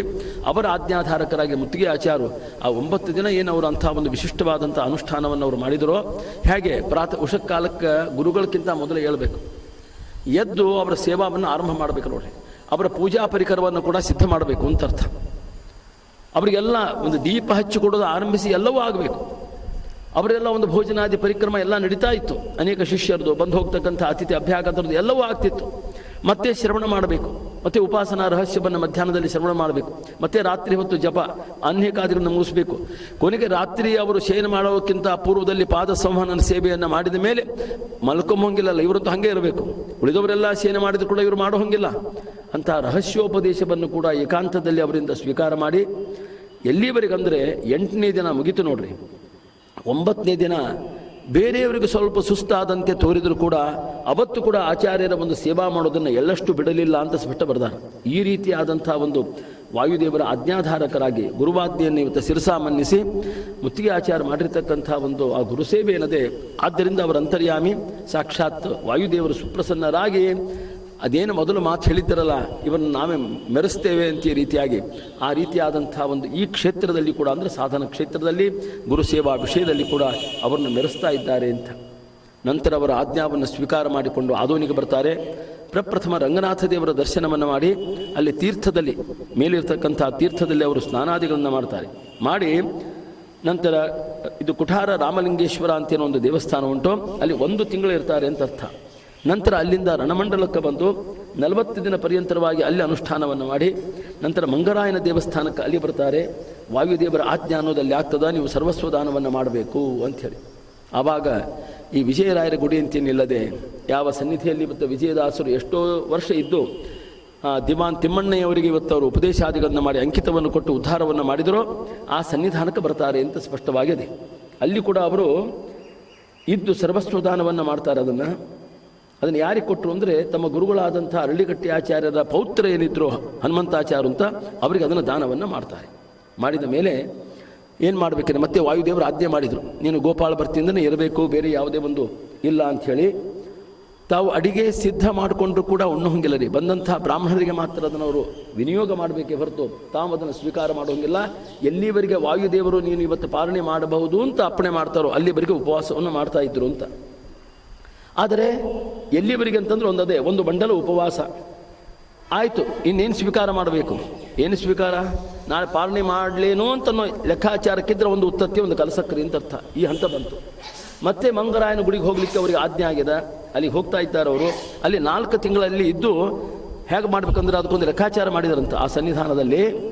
ಅದು ಹೇಗಂದರೆ ಕೇವಲ ಒಂದು ಮುಷ್ಟಿ ಅವಲಕ್ಕಿಯನ್ನು ಸ್ವೀಕಾರ ಮಾಡ್ತಿದ್ರು ಅಂತ ಅರ್ಥ. ಆ ರೀತಿಯಾಗಿ ಅಲ್ಲಿದ್ದುಕೊಂಡು ಅವರು ಉಪವಾಸ ವ್ರತವನ್ನು ಮುಂದುವರಿಸಿದ್ದಾರೆ.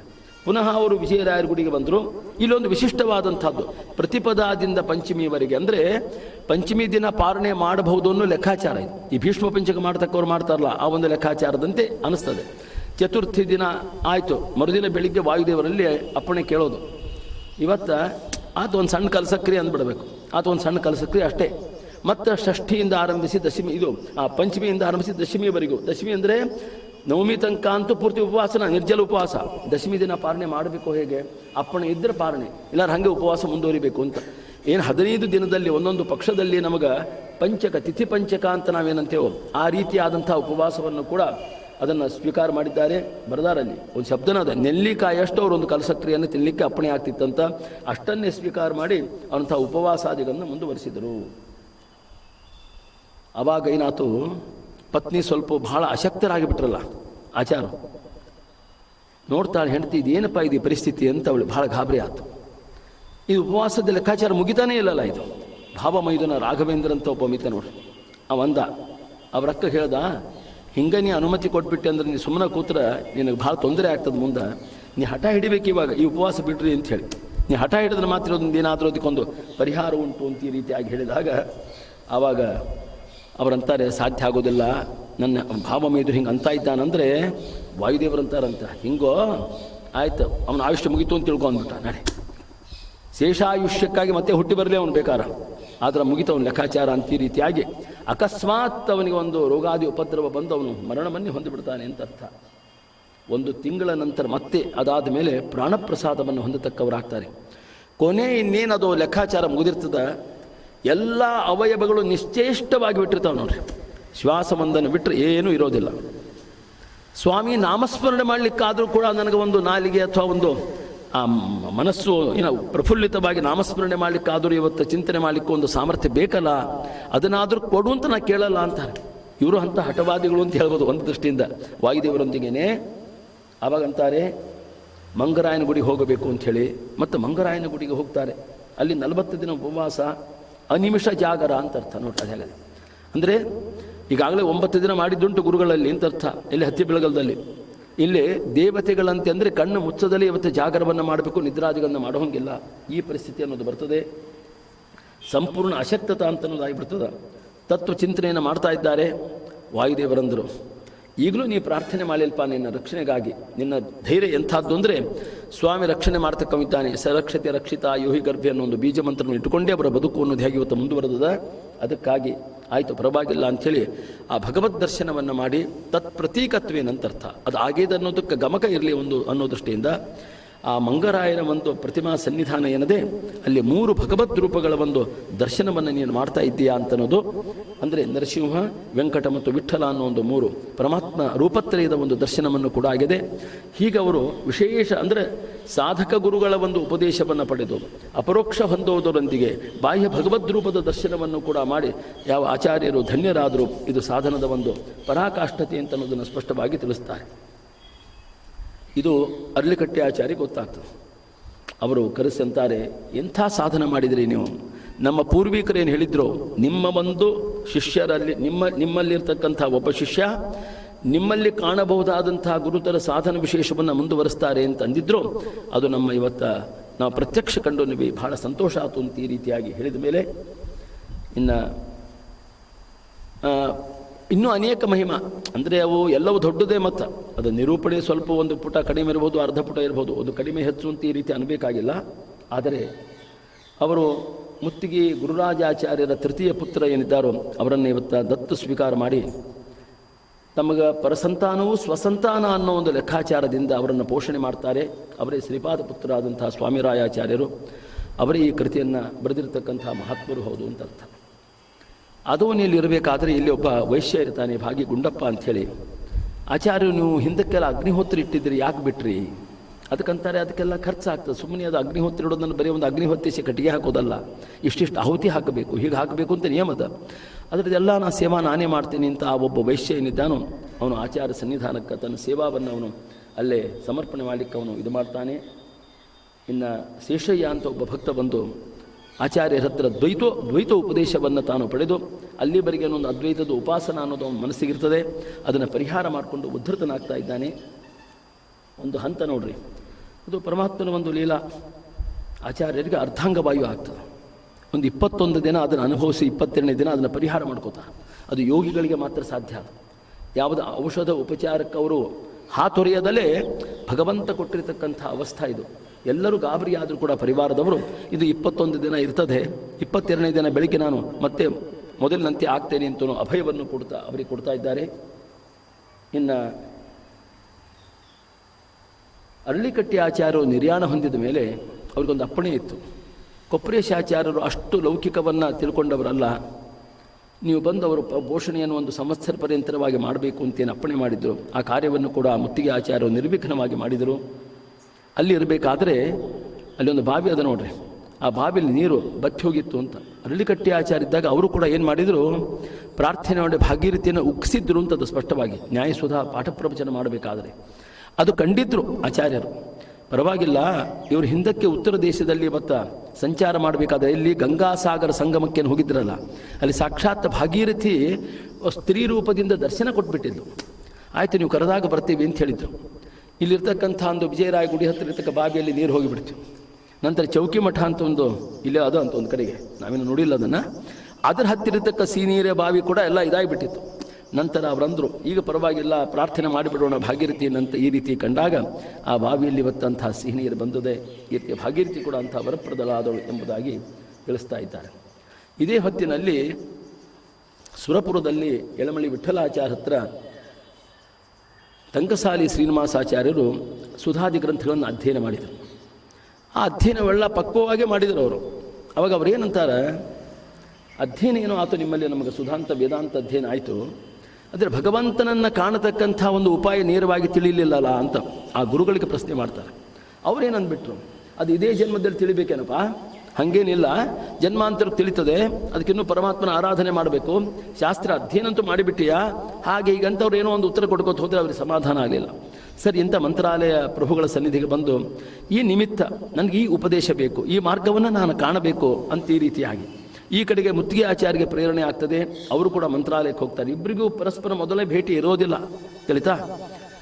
ಅವರಂದರೂ ಸೇವಾ ಮಾಡ್ತಾನೆ ಇರ್ತಾರೆ. ಟಂಕಸಾಲಿ ಆಚಾರ್ಯ ಮಂತ್ರಾಲಯ ಪ್ರಭುಗಳು ಹೇಗೆ ಅನುಗ್ರಹ ಮಾಡ್ತಾರೋ ಏನೋ ಎಂತೋ ಅಂತ ಅವರಿಗೆ ಒಂದು ಚಿಂತೆ ಇರ್ತದೆ. ಒಂದಿನ ಅವರಿಗೆ ಸ್ವಪ್ನದಲ್ಲಿ ಸೂಚನೆ ಮಾಡ್ತಾರೆ, ನೋಡು, ಅರ್ಚಕರು ಸಾಯಂಕಾಲ ಮಂಗಳಾರತಿ ಮುಗಿಸ್ಕೊಂಡು ತಮ್ಮ ಗ್ರಹಕ್ಕೆ ಹೋದ ಮೇಲೆ, ವಾಸಸ್ಥಾನಕ್ಕೆ ಹೋದ ಮೇಲೆ ಒಬ್ಬ ವ್ಯಕ್ತಿ ಬಂದು ಕೂಡ್ತಾರೆ ನಮ್ಮ ಎದುರಿಗೆ ಅಂತ ಅರ್ಥ. ಅವರು ಎಲ್ಲಿವರೆಗಿರ್ತಾರೆ? ರಾತ್ರಿಯೆಲ್ಲ ಅವರು ಜಾಗರವಾಗೇ ಇರ್ತಾರೆ. ಬೆಳಿಗ್ಗೆ ಸೂರ್ಯೋದಯ ಆಗ್ತಂದ್ರೆ ಎದ್ದು ಹೋಗಿಬಿಡ್ತಾರೆ ಅಂತ ಅರ್ಥ. ಅದೇ ವ್ಯಕ್ತಿ ನೋಡು ಮಹಾ ಸಾಧಕರು, ಅವರಿಗೆ ನೀವು ಮೊರೆ ಹೋಗಿಬಿಟ್ರೆ ನಿಮಗೆ ಸಾಧನೋಪಾಯವನ್ನು ತಿಳಿಸ್ತಾರೆ ಅಂತ ಈ ಉಪಾಯವನ್ನು ತಿಳಿಸಿದಾಗ ನೋಡ್ತಾರೆ, ಒಂದು ಪಂಚ ಹಚ್ಚಿಕೊಂಡು ಪಾಪ ಮುತ್ತಿಗೆ ಆಚಾರ ಕೂತು ಬಿಟ್ಟಿದ್ರು. ಅವರೇನು ಯಾರಾದರೂ ಅಕಸ್ಮಾತ್ ಬಂದರೂ ಕೂಡ ಅವರೇನು ಕಣ್ಣು ಬಿಟ್ಟು ನೋಡಿ ಮಾತಾಡಿಸಿ ಪರಿಚಯ ಮಾಡಿಕೊಂಡು ಏನು ಲಾಭಕ್ಕ ಅಂತ ವ್ಯಕ್ತಿನೇ ಅಲ್ಲ. ಕೊನೆಗೆ ಆ ಟಂಕಸಾಲಿ ಆಚಾರ್ಯ ಇವರನ್ನು ಮಾತಾಡಿಸಿ, ಇಲ್ಲ ನಾ ಈ ಎಳಮಲಿ ಆಚಾರ ಹತ್ರ ಅಧ್ಯಯನ ಮಾಡಿದ್ದೆ, ಇನ್ನೂ ನನಗೆ ಪೂರ್ಣ ತೃಪ್ತಿ ಇಲ್ಲ, ಯಾಕಂದರೆ ಶಾಸ್ತ್ರಾಧ್ಯಯನದ ಫಲ ಅನುಭವಿಸ್ತಾ ಇಲ್ಲ ನಾನು ಅಂತ ಅರ್ಥ. ಅದಕ್ಕೆ ಮಂತ್ರಾಲಯ ಪ್ರಭುಗಳು ನಿಮ್ಮನ್ನೇ ನಮಗೆ ಕರುಣಿಸಿದ್ದಾರಾದ್ದರಿಂದ ಆ ಮರ್ಮವನ್ನು ನಿಮಗೆ ತಿಳಿಸಬೇಕು ಅಂದಾಗ ಅವರಂತಾರ, ಒಬ್ಬ ಗುರುಗಳಲ್ಲಿ ಶಾಂತಿ ಪಾಠ ಪುರಸ್ಸರ ಅಧ್ಯಯನ ಮಾಡಿಬಿಟ್ಟಿರಿ, ಮತ್ತೆ ಉಪದೇಶಾದಿಗಳನ್ನು ತೊಗೊಂಬೋದಷ್ಟು ಸಾಧುವಾದದ್ದಲ್ಲ ಅಂತಂದರೆ ಅವರೇನಂದ್ರೆ ಅದಕ್ಕೆ ಎಲ್ಲಿ ನಮಗಂಥ ಒಂದು ಅದಕ್ಕೂ ಮಿಗಿಲಾದ ಸಾಧನದ ಪಕ್ವತ ಕಂಡು ಬರ್ತದೋ ಅಂಥವ್ರಲ್ಲಿ ಮತ್ತೆ ಇವತ್ತು ನಾವು ಅಧ್ಯಯನ ಮಾಡೋದು ತಪ್ಪಲ್ಲ ಅನ್ನೋ ಮಾತನ್ನು ಟಂಕಸಾಲಿ ಆಚಾರ್ಯ ಸ್ಪಷ್ಟವಾಗಿ ಹೇಳಿದ್ದಾರೆ. ಸರಿ, ಈರುವರು ಮತ್ತೆ ರಾಯರ ಅನುಗ್ರಹವನ್ನು ಪಡ್ಕೊಂಡು ಆದೋನಿಗೆ ಬಂದು ಅವರಿಗೆ ಮತ್ತೆ ಶಾಂತಿ ಪಾಠ ಪುರಸ್ಸರವಾಗಿ ಸಕಲ ತತ್ವೋಪದೇಶವನ್ನು ಭಗವಂತನನ್ನು ಕಾಣುವ ಒಂದು ಸಾಧನೋಪಾಯ ದೃಷ್ಟಿಯಲ್ಲಿ ಹೇಳ್ತಾರೆ ಅಂತ ಅರ್ಥ. ಅವರು ಪಾಪ ಓದಿದ್ದಿಲ್ಲ ಅಂತಲ್ಲ, ಓದಿದ್ರು, ಓದಿರೋದು ಯಾವ ರೀತಿ ಫಲಕಾರಿ ಆಗಬೇಕು ಆ ಮಾರ್ಗೋಪಾಯವನ್ನು ಉಪದೇಶ ಮಾಡಿದರು ಅವರಿಗೆ ಈ ರೀತಿಯಾಗಿ. ಇನ್ನು ಅಷ್ಟೊತ್ತಿಗೆ ಮುತ್ತಿಗೆ ಆಚಾರ್ಯರು ಅವರ ಒಂದು ಸಾಧನ ಅನುಷ್ಠಾನದ ಒಂದು ಮಹಿಮಾ ಅಂತ ತಿಳ್ಕೊರಿ. ಅಲ್ಲೇ ಇಲ್ಲಿ ಎಲ್ಲ ಕಡೆಗೆ ಕೇಳ್ತಾ ಇತ್ತಪ್ಪ ಅದು. ಬರೆದು ನೋಡಿ ಜನ ಬರಲಿಕ್ಕೆ ಶುರು ಆಯ್ತು. ಕೊಪ್ಪಳ ಕಡೆಯಿಂದ ಅನೇಕ ಭಕ್ತರು ಬರ್ತಾ ಇದ್ದಾರೆ, ಎಲ್ಲ ಆಚಾರ್ಯ ಬರಬೇಕು ನೀವು ಅಂತ ಅಲ್ಲಿ ಅವ್ರನ್ನ ಕರ್ಕೊಂಡು ಹೋಗಿ ಅಲ್ಲಿ ಅನವರತ ಶ್ರವಣಾದಿಗಳನ್ನು ಅವರು ಮಾಡಿ ಆ ಕೊಪ್ಪಳದಲ್ಲಿ ಇರಬೇಕಾದ್ರೆ ನಿತ್ಯವೂ ಕೂಡ ಅರಣ್ಯಕಾಚಾರ ದರ್ಶನವನ್ನು ಕೂಡ ಶ್ರೀಗಳವರು, ಯಾಕಂದರೆ ಅವರ ಅನುಗ್ರಹದಿಂದಲೇ ಅಂಥ ವೈರಾಗ್ಯ ಭಾಗ್ಯವನ್ನು ಹೊಂದಿದವರಾದ್ದರಿಂದ ನಿತ್ಯವೂ ಕೂಡ ಅಂಥ ಕಾರ್ಯವನ್ನು ಅವರು ಮಾಡ್ತಾ ಇದ್ದಾರೆ. ಅದರಲ್ಲಿ ಅದಕ್ಕೆ ಮುಖ್ಯ ಅಲ್ಲಿ ಕರ್ಕೊಂಡು ಹೋಗಲಿಕ್ಕೆ ಯಾವ ವ್ಯಕ್ತಿ ಕಾರಣ ಅಂದರೆ ಮುಧೋಳ ತಿರುಮಲರಾಯ ಅಂತೇನಿದ್ದಾನೋ ಆ ವ್ಯಕ್ತಿ ಕೊಪ್ಪಳಕ್ಕೆ ಇವ್ರನ್ನ ಕರ್ಕೊಂಡು ಹೋಗಿ ಅಲ್ಲಿ ಅನೇಕ ಶಿಷ್ಯರಾಗ್ತಾರೆ ಶ್ರವಣ ಮಾಡಬೇಕು ಅಂಥೇಳಿ, ಆ ವಿಷಯ ಬೇರೆ ಆಯಿತು. ಅಲ್ಲಿ ಆದಮೇಲೆ ಅಲ್ಲಿ ಭಾಳ ಜನ ಇರಲಿಲ್ಲ, ಅಲ್ಲಿ ಅವರಂತಾರೆ ಇಲ್ಲೇ ಇದ್ದು ಬಿಡ್ರಿ ಅಂಥೇಳಿ ಅಲ್ಲಿ ಕುಷ್ಟಗಿ ಮತ್ತು ಯಲಬುರ್ಗಾ ಮೊದಲಾದಂಥ ಎಲ್ಲ ಗ್ರಾಮಗಳಿಗೆ ಹೋಗಿ ಅವರು ಕಿನ್ನಾಳಕ್ಕೆ ಬಂದರು. ಕಿನ್ನಾಳಕ್ಕೆ ಬಂದಾಗ ನಿತ್ಯ ಅಲ್ಲಿಂದಲೂ ಕೂಡ ಅವರು ಅರಣ್ಯಕಾಚಾರ ಸನ್ನಿಧಾನಕ್ಕೆ ಹೋಗಿ ದೇವರ ದರ್ಶನವನ್ನು ಅದು ಬೃಂದಾವನ ದರ್ಶನ ಮಾಡ್ತಾಯಿದ್ರು. ಇಲ್ಲ ನಾವಿನ್ನು ಆದೋನಿಗೆ ಹೊರಡಬೇಕು, ನಾವು ಕೊಪ್ಪಳಕ್ಕೆ ಮುಗಿಸಿಬಿಟ್ರೆ ಅಲ್ಲಿಂದ ನಾವು ಟ್ರೈನಿಗೆ ಹೋಗ್ತೀವಿ ಆದೋನಿಗೆ ಅಂತ ಇವರು ಅಂತಿರಬೇಕಾದ್ರೆ ಅಲ್ಲೇನು ವಿಜಯ ಆಗ್ತದೆ, ಅಯ್ಯೋ ಇನ್ನೂ ನಮ್ಮಲ್ಲಿ ಇರಬೇಕು ಇವರು ಆಚಾರ, ಯಾಕೆ ಇವ್ರು ನಾವು ವಾಪಸ್ ಕಳಿಸ್ಬೇಕು ಅಂಥೇಳಿ ಒಂದು ಚಕಡಿ ಮಾಡಿ ಇವನು ಕೂಡಿಸಿ ಕರ್ಕೊಂಡು ಹೋಗ್ತಿರ್ತಾರೆ. ಬೇರೆ ಮಾರ್ಗಕ್ಕೆ ಹೊಟ್ಟು ಬಿಡ್ತಾರೆ ಇವರು. ಎತ್ತು ಆ ಕಡೆ ಹೋಗೋದೇ ನಾವು ಕೊಪ್ಪಳ ಮಾರ್ಗಕ್ಕೆ ಹೋಗ್ಲಿಕ್ಕೆ ಶುರು ಮಾಡ್ತಾವೆ. ಎಷ್ಟೇ ಕಷ್ಟಪಟ್ಟರು ಕೂಡ ಅವರಂತಾರೆ ಸಾಷ್ಟಾಂಗ ನಮಸ್ಕಾರ ಆಗಿಬಿಡ್ತಾರೆ ಬಂದಂಥ ಹಿಂಬಾಲಿಸಿದಂಥ ಶಿಷ್ಯರು. ಆಯಿತು, ವಾಯುದೇವರ ಒಂದು ಆಜ್ಞಾ ಪ್ರಕಾರ ನೀವು ನಿಮ್ಮ ವ್ಯವಹಾರವನ್ನು ಚಲನ ವಲನಾದಿಗಳನ್ನು ಮಾಡತಕ್ಕವರು, ನಿಮ್ಮನ್ನು ತಡೆ ಹಿಡಿತಕ್ಕಂಥ ಒಂದು ಸಾಮರ್ಥ್ಯ ನಮಗಿಲ್ಲ, ಆಯಿತು ಮತ್ತೆ ಬರಬೇಕು ಅನುಗ್ರಹ ಮಾಡಬೇಕು ಅಂತ ಪ್ರಾರ್ಥನೆ ಮಾಡಿದರು ಅಂತ ಸ್ಪಷ್ಟವಾಗಿದೆ. ಈ ರೀತಿಯಾಗಿ ನಂತರದಲ್ಲಿ ಇನ್ನು ಏಕಾಂತದಲ್ಲಿ ಕೆಲವು ವಿಷಯವನ್ನು ನಾನು ಚಿಂತನೆ ಮಾಡಬೇಕು. ಕೆಲವು ಅಂದರೆ ಭಾಳ ಜನ ಇರಬಾರ್ದು, ಏನೋ ಒಬ್ಬರು ಇಬ್ಬರು ಶಿಷ್ಯರನ್ನ ಇಟ್ಕೊಂಡು ಅಂಥೇಳಿ ಆ ಹೊತ್ತಿಗೆ ಟಂಕಸಾಲಿ ಆಚಾರ್ಯರು ಮತ್ತು ಎಳಮಲಿ ವಿಠ್ಠಲಾಚಾರ್ಯರು ಕೂಡ ಏನು ಇವ್ರದ್ದು ಸಾಧನದ ಒಂದು ಪರಾಕಾಷ್ಠತೆಯ ಮರ್ಮ ತಿಳ್ಕೋಬೇಕು ಅಂಥೇಳಿ ಯಾದಗಿರಿಗೆ ಹೋಗ್ತಾರೆ. ಅಲ್ಲಿ ಹೊರಬದಿಯಲ್ಲಿ ಸಮಯದಗಲ ಅಂತ ಒಂದು ಪ್ರಾಣದೇವರ ದೇವಸ್ಥಾನ ಇರ್ತದೆ. ಅಲ್ಲಿ ಕೂತು ಇವರು ತತ್ವಚಿಂತನೆಯನ್ನು ಮಾಡ್ತಿರ್ತಾರೆ. ಟಂಕಸಾಲಿ ಆಚಾರ್ಯ ಮತ್ತು ಮುತ್ತಿಗೆ ಆಚಾರ್ಯರು ಅನೇಕ ರಹಸ್ಯೋಪರಹಸ್ಯ ವಿಷಯಗಳನ್ನು ಅಲ್ಲಿ ಹೇಳ್ತಕ್ಕಂಥದ್ದು ಕ್ರಮ ಬರ್ತದೆ. ಇವ್ರು ಕೂತದ್ದು ಗೊತ್ತಾಗ್ಬಿಡ್ತದ್ರಪ್ಪ, ಅದಕ್ಕಂತಾರೆ ಏಕಾಂತ ಏನಾಯಿತು ಅನೇಕಾಂತ ಆಗಿಬಿಡ್ತೀವಿ ಅಂತ ಅರ್ಥ. ಆ ಜನ ಬಂದರು ಈ ಜನ ಬಂದರು, ಅವರು ಕೇಳಿಗೆ ಬಂದರು. ಅವರಂತಾರೆ ಯಾರ್ದು ಉಪಟ ಆಗಬಾರ್ದು ಅಂತ ಏಕಾಂತ ಸ್ಥಳಕ್ಕೆ ಬಂದರು, ಯಾಕೋ ನಮಗಿದು ಸರಿ ಹೋಗಲಿಲ್ಲ ಅಂತ ಮತ್ತೆ ಅಲ್ಲಿಂದ ವಾಪಸ್ ಬರ್ತಕ್ಕವರಾಗ್ತಾರೆ. ಅದೇ ಹಂತದಲ್ಲಿ ಈ ಆರ್ಯ ಅಕ್ಷೋಭ್ಯ ತೀರ್ಥರ ಪರಂಪರೆಯಲ್ಲಿ ರಘುಕಾಂತ ತೀರ್ಥರು ಅಂತೇನಿರ್ತಾರೋ ಅವರಿಗೆ ಹನುಮಂತರಾಲಯದಲ್ಲಿ ಅವರು ವಾಸ್ತವ್ಯವನ್ನು ಮಾಡಿರ್ತಾರೆ. ಅವರಿಗೆ ಇವರು ವೈರಾಗ್ಯ ಭಾಗ್ಯದ ಬಗ್ಗೆ ಒಂದು ಪರಿಚಯ ಇದ್ದೇ ಇರ್ತದೆ ಸಾಕಷ್ಟು. ಸರಿ, ಈ ವ್ಯಕ್ತಿಯೇ ಈ ಪೀಠವನ್ನು ಇವತ್ತು ಮುಂದುವರ್ಸ್ಕೊಂಡು ಹೋಗಲಿಕ್ಕೆ ಒಳ್ಳೆಯ ವ್ಯಕ್ತಿ, ಯೋಗ್ಯ ವ್ಯಕ್ತಿ, ಅರ್ಹ ವ್ಯಕ್ತಿ ಅಂತ ಅವ್ರು ತೀರ್ಮಾನ ಮಾಡಿ ಇವರಿಗೆ ಆಶ್ರಮ ಕೊಟ್ಟು ಬಿಡಬೇಕು ಅಂತ. ಅದಕ್ಕೊಂದು ಹಿನ್ನೆಲೆ ಅದೇ. ನಮಗೆ ಒಂದು ಸ್ವತಂತ್ರ ಅಸ್ತಿತ್ವವೇ ಇಲ್ಲ. ಯದ್ಯಪಿ ನಮ್ಮದು ಆರ್ಯ ಅಕ್ಷೋಭ್ಯ ತೀರ್ಥರ ಮಠ ಅಂದರೆ ಅಕ್ಷೋಭ್ಯ ತೀರ್ಥರು ಮೊದಲೊಬ್ಬರಿಗೆ ಆಶ್ರಮ ಕೊಟ್ಟಿರ್ತಾರೆ. ಅವರ ಹೆಸರು ತ್ರೈಲೋಕ್ಯ ಭೂಷಣ ತೀರ್ಥರು ಅಂತೇಳಿ. ನಂತರ ಶ್ರೀಮಠೀಕಾಗೃತ್ಪಾದರಿಗೆ ಆಶ್ರಮ. ಆ ತ್ರೈಲೋಕ್ಯ ಭೂಷಣ ತೀರ್ಥರಂತ ಏನಿದ್ದಾರಲ್ಲ ಅವರ ಪರಂಪರೆಯೇ ಇದು ಅಕ್ಷೋಭ್ಯ ತೀರ್ಥರ ಮಠ, ಸ್ವತಂತ್ರ ಮಠ ಅಂತ. ಈಗ ಶ್ರೀಪಾದರಾಜರ ಮಠ ಅದಲ್ಲ, ಅದು ಪದ್ಮನಾಭ ತೀರ್ಥರ ಸ್ವತಂತ್ರ ಮಠ, ಅರ್ಥ ಆಯ್ತಲ್ಲ. ಮಾಧವ ತೀರ್ಥರು ತಂಬೇಹಳ್ಳಿ ಮಠ ಅದು ನೋಡಿ ಇವತ್ತು ಹೋದಲ್ಲ, ನಾವು ಶ್ರೀಪಾದರಾಜರ ಸನ್ನಿಧಾನಕ್ಕೆ ಮುಳುಬಾಗಲಕ್ಕೆ ಹೋಗ್ಬೇಕಾದ್ರೆ ಬಲಬದಿಯಲ್ಲಿ ಬರ್ತದೆ, ಅದಕ್ಕೆ ಮಜ್ಜಿಗೆಹಳ್ಳಿ ಮಠ ಅಂತ ಕೂಡ ಕರೀತಾರೆ. ಅದು ಮಾಧವ ತೀರ್ಥರ ಸ್ವತಂತ್ರ ಮಠ ಅದು. ಆ 4 ಶಿಷ್ಯರಲ್ಲಿ ನರಹರಿ ತೀರ್ಥರು ಮಾತ್ರ ಸ್ವತಂತ್ರ ಮಠವನ್ನು ಮಾಡಲಿಕ್ಕೆ ಹೋಗಿಲ್ಲ. ಉಳಿದ 3 ಕೂಡ ಇವತ್ತು ಸ್ವತಂತ್ರ ಮಠವನ್ನು ಪ್ರವರ್ತನೆ ಮಾಡಿದವರು ಅಂತದೆ ಆಚಾರ್ಯ ಶಿಷ್ಯರಲ್ಲಿ. ಆ ತ್ರೈಲೋಕ್ಯ ಭೂಷಣ ತೀರ್ಥರು ಆಶ್ರಮ ಜ್ಯೇಷ್ಠರೇ ಆದ್ದರಿಂದ ಶ್ರೀಮಠ್ ಟೀಕಾಕೃತ್ಪಾದರೆ ಅವರನ್ನು ಆರ್ಯ ಅಂತ ಸಂಬೋಧನೆ ಮಾಡಿದ್ದು.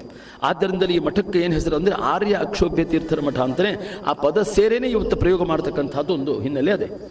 ಆದರೂ ಕೂಡ ಸ್ವತಂತ್ರ ಅಸ್ತಿತ್ವ, ಶಿಷ್ಯರ ಸಂಖ್ಯಾ ಇತ್ಯಾದಿಗಳನ್ನು ನೋಡಿದರೆ ಅಂಥ ಪ್ರಾಶಸ್ತ್ಯ ಇಲ್ಲ.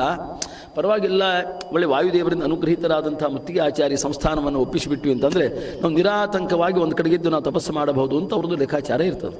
ಸರಿ, ಹೇಳಿ ಕಳಿಸ್ತಾರೆ, ಇವರು ಹೋಗಬೇಕು ಅಂಥೇಳಿ. ಇವ್ರ ಜೊತೆಗೆ ಇಲ್ಲಿ ಗೃಹಸ್ಥರು ಹೋಗಬೇಕು ಅಂತ ಅವರು ಸ್ಟೇಷನ್ಗೆ ಹೋಗಿ ಸಲುವಾಗಿ ಟಿಕೆಟ್ ಕೂಡ ತೊಗೊಂಡು ನಿಂತ ಬಿಟ್ಟಿರ್ತಾರೆ. ಆದರೆ ಇವ್ರದೆಲ್ಲ ಅನ್ಯಕಾದಿಗಳಿಂದ ಮುಗಿಸ್ಕೊಂಡು ಹೋಗೋ ಅಷ್ಟೊತ್ತಿಗೆ ಆ ಟ್ರೈನ್ ಹೋಗೇ ಬಿಟ್ಟಿರ್ತದೆ. ಯಾಕೋ ಆಚಾರ ಬರಲಿಲ್ಲ, ಏನೋ ಅವ್ರಿಗೇನು ಅನ್ಯತಾ ಭಾವಿಸೋದಿಲ್ಲ, ಯಾಕೆ ಬಂದಿಲ್ಲ ಅಂತ ಕಾರಣ ಗೊತ್ತಾಗಲ್ಲ ಇಷ್ಟೇ. ಆವಾಗ ಟಂಕಸಾಲಿ ಶ್ರೀನಿವಾಸಾಚಾರ್ಯ ಎದುರಿಗೆ ಬಂದು ತಾವು ನಮಸ್ಕಾರ ಹಾಕಿ ರಘುಕಾಂತರಿಗೆ ಅಂತಾರೆ, ಬುದ್ಧಿ ಒಂದು ವಿನಯ ನಿಮ್ಮಲ್ಲೇ, ನನಗೂ ಇವತ್ತು ಪರಮಹಂಸಾಶ್ರಮ ಸ್ವೀಕಾರ ಮಾಡಬೇಕು ಅಂತ ಹಂಬಲದ, ಅದೇ ಆಗ್ರಹದಿಂದ ಇಲ್ಲ. ಹೇಗೋ ಇವಾಗ ನಿಮಗೆ ದೇಹ ಲಸ್ಯ ಆಗ್ಯದ, ಒಬ್ಬರಿಗೆ ಆಶ್ರಮ ಕೊಡಬೇಕು ಅಂತ ನಿಮಗೆ ಅನಿಸಿಕೆ ಕೂಡ ಅದ, ನೀವು ಅದನ್ನು ನಿರ್ಣಯ ಕೂಡ ಮಾಡಿರಿ.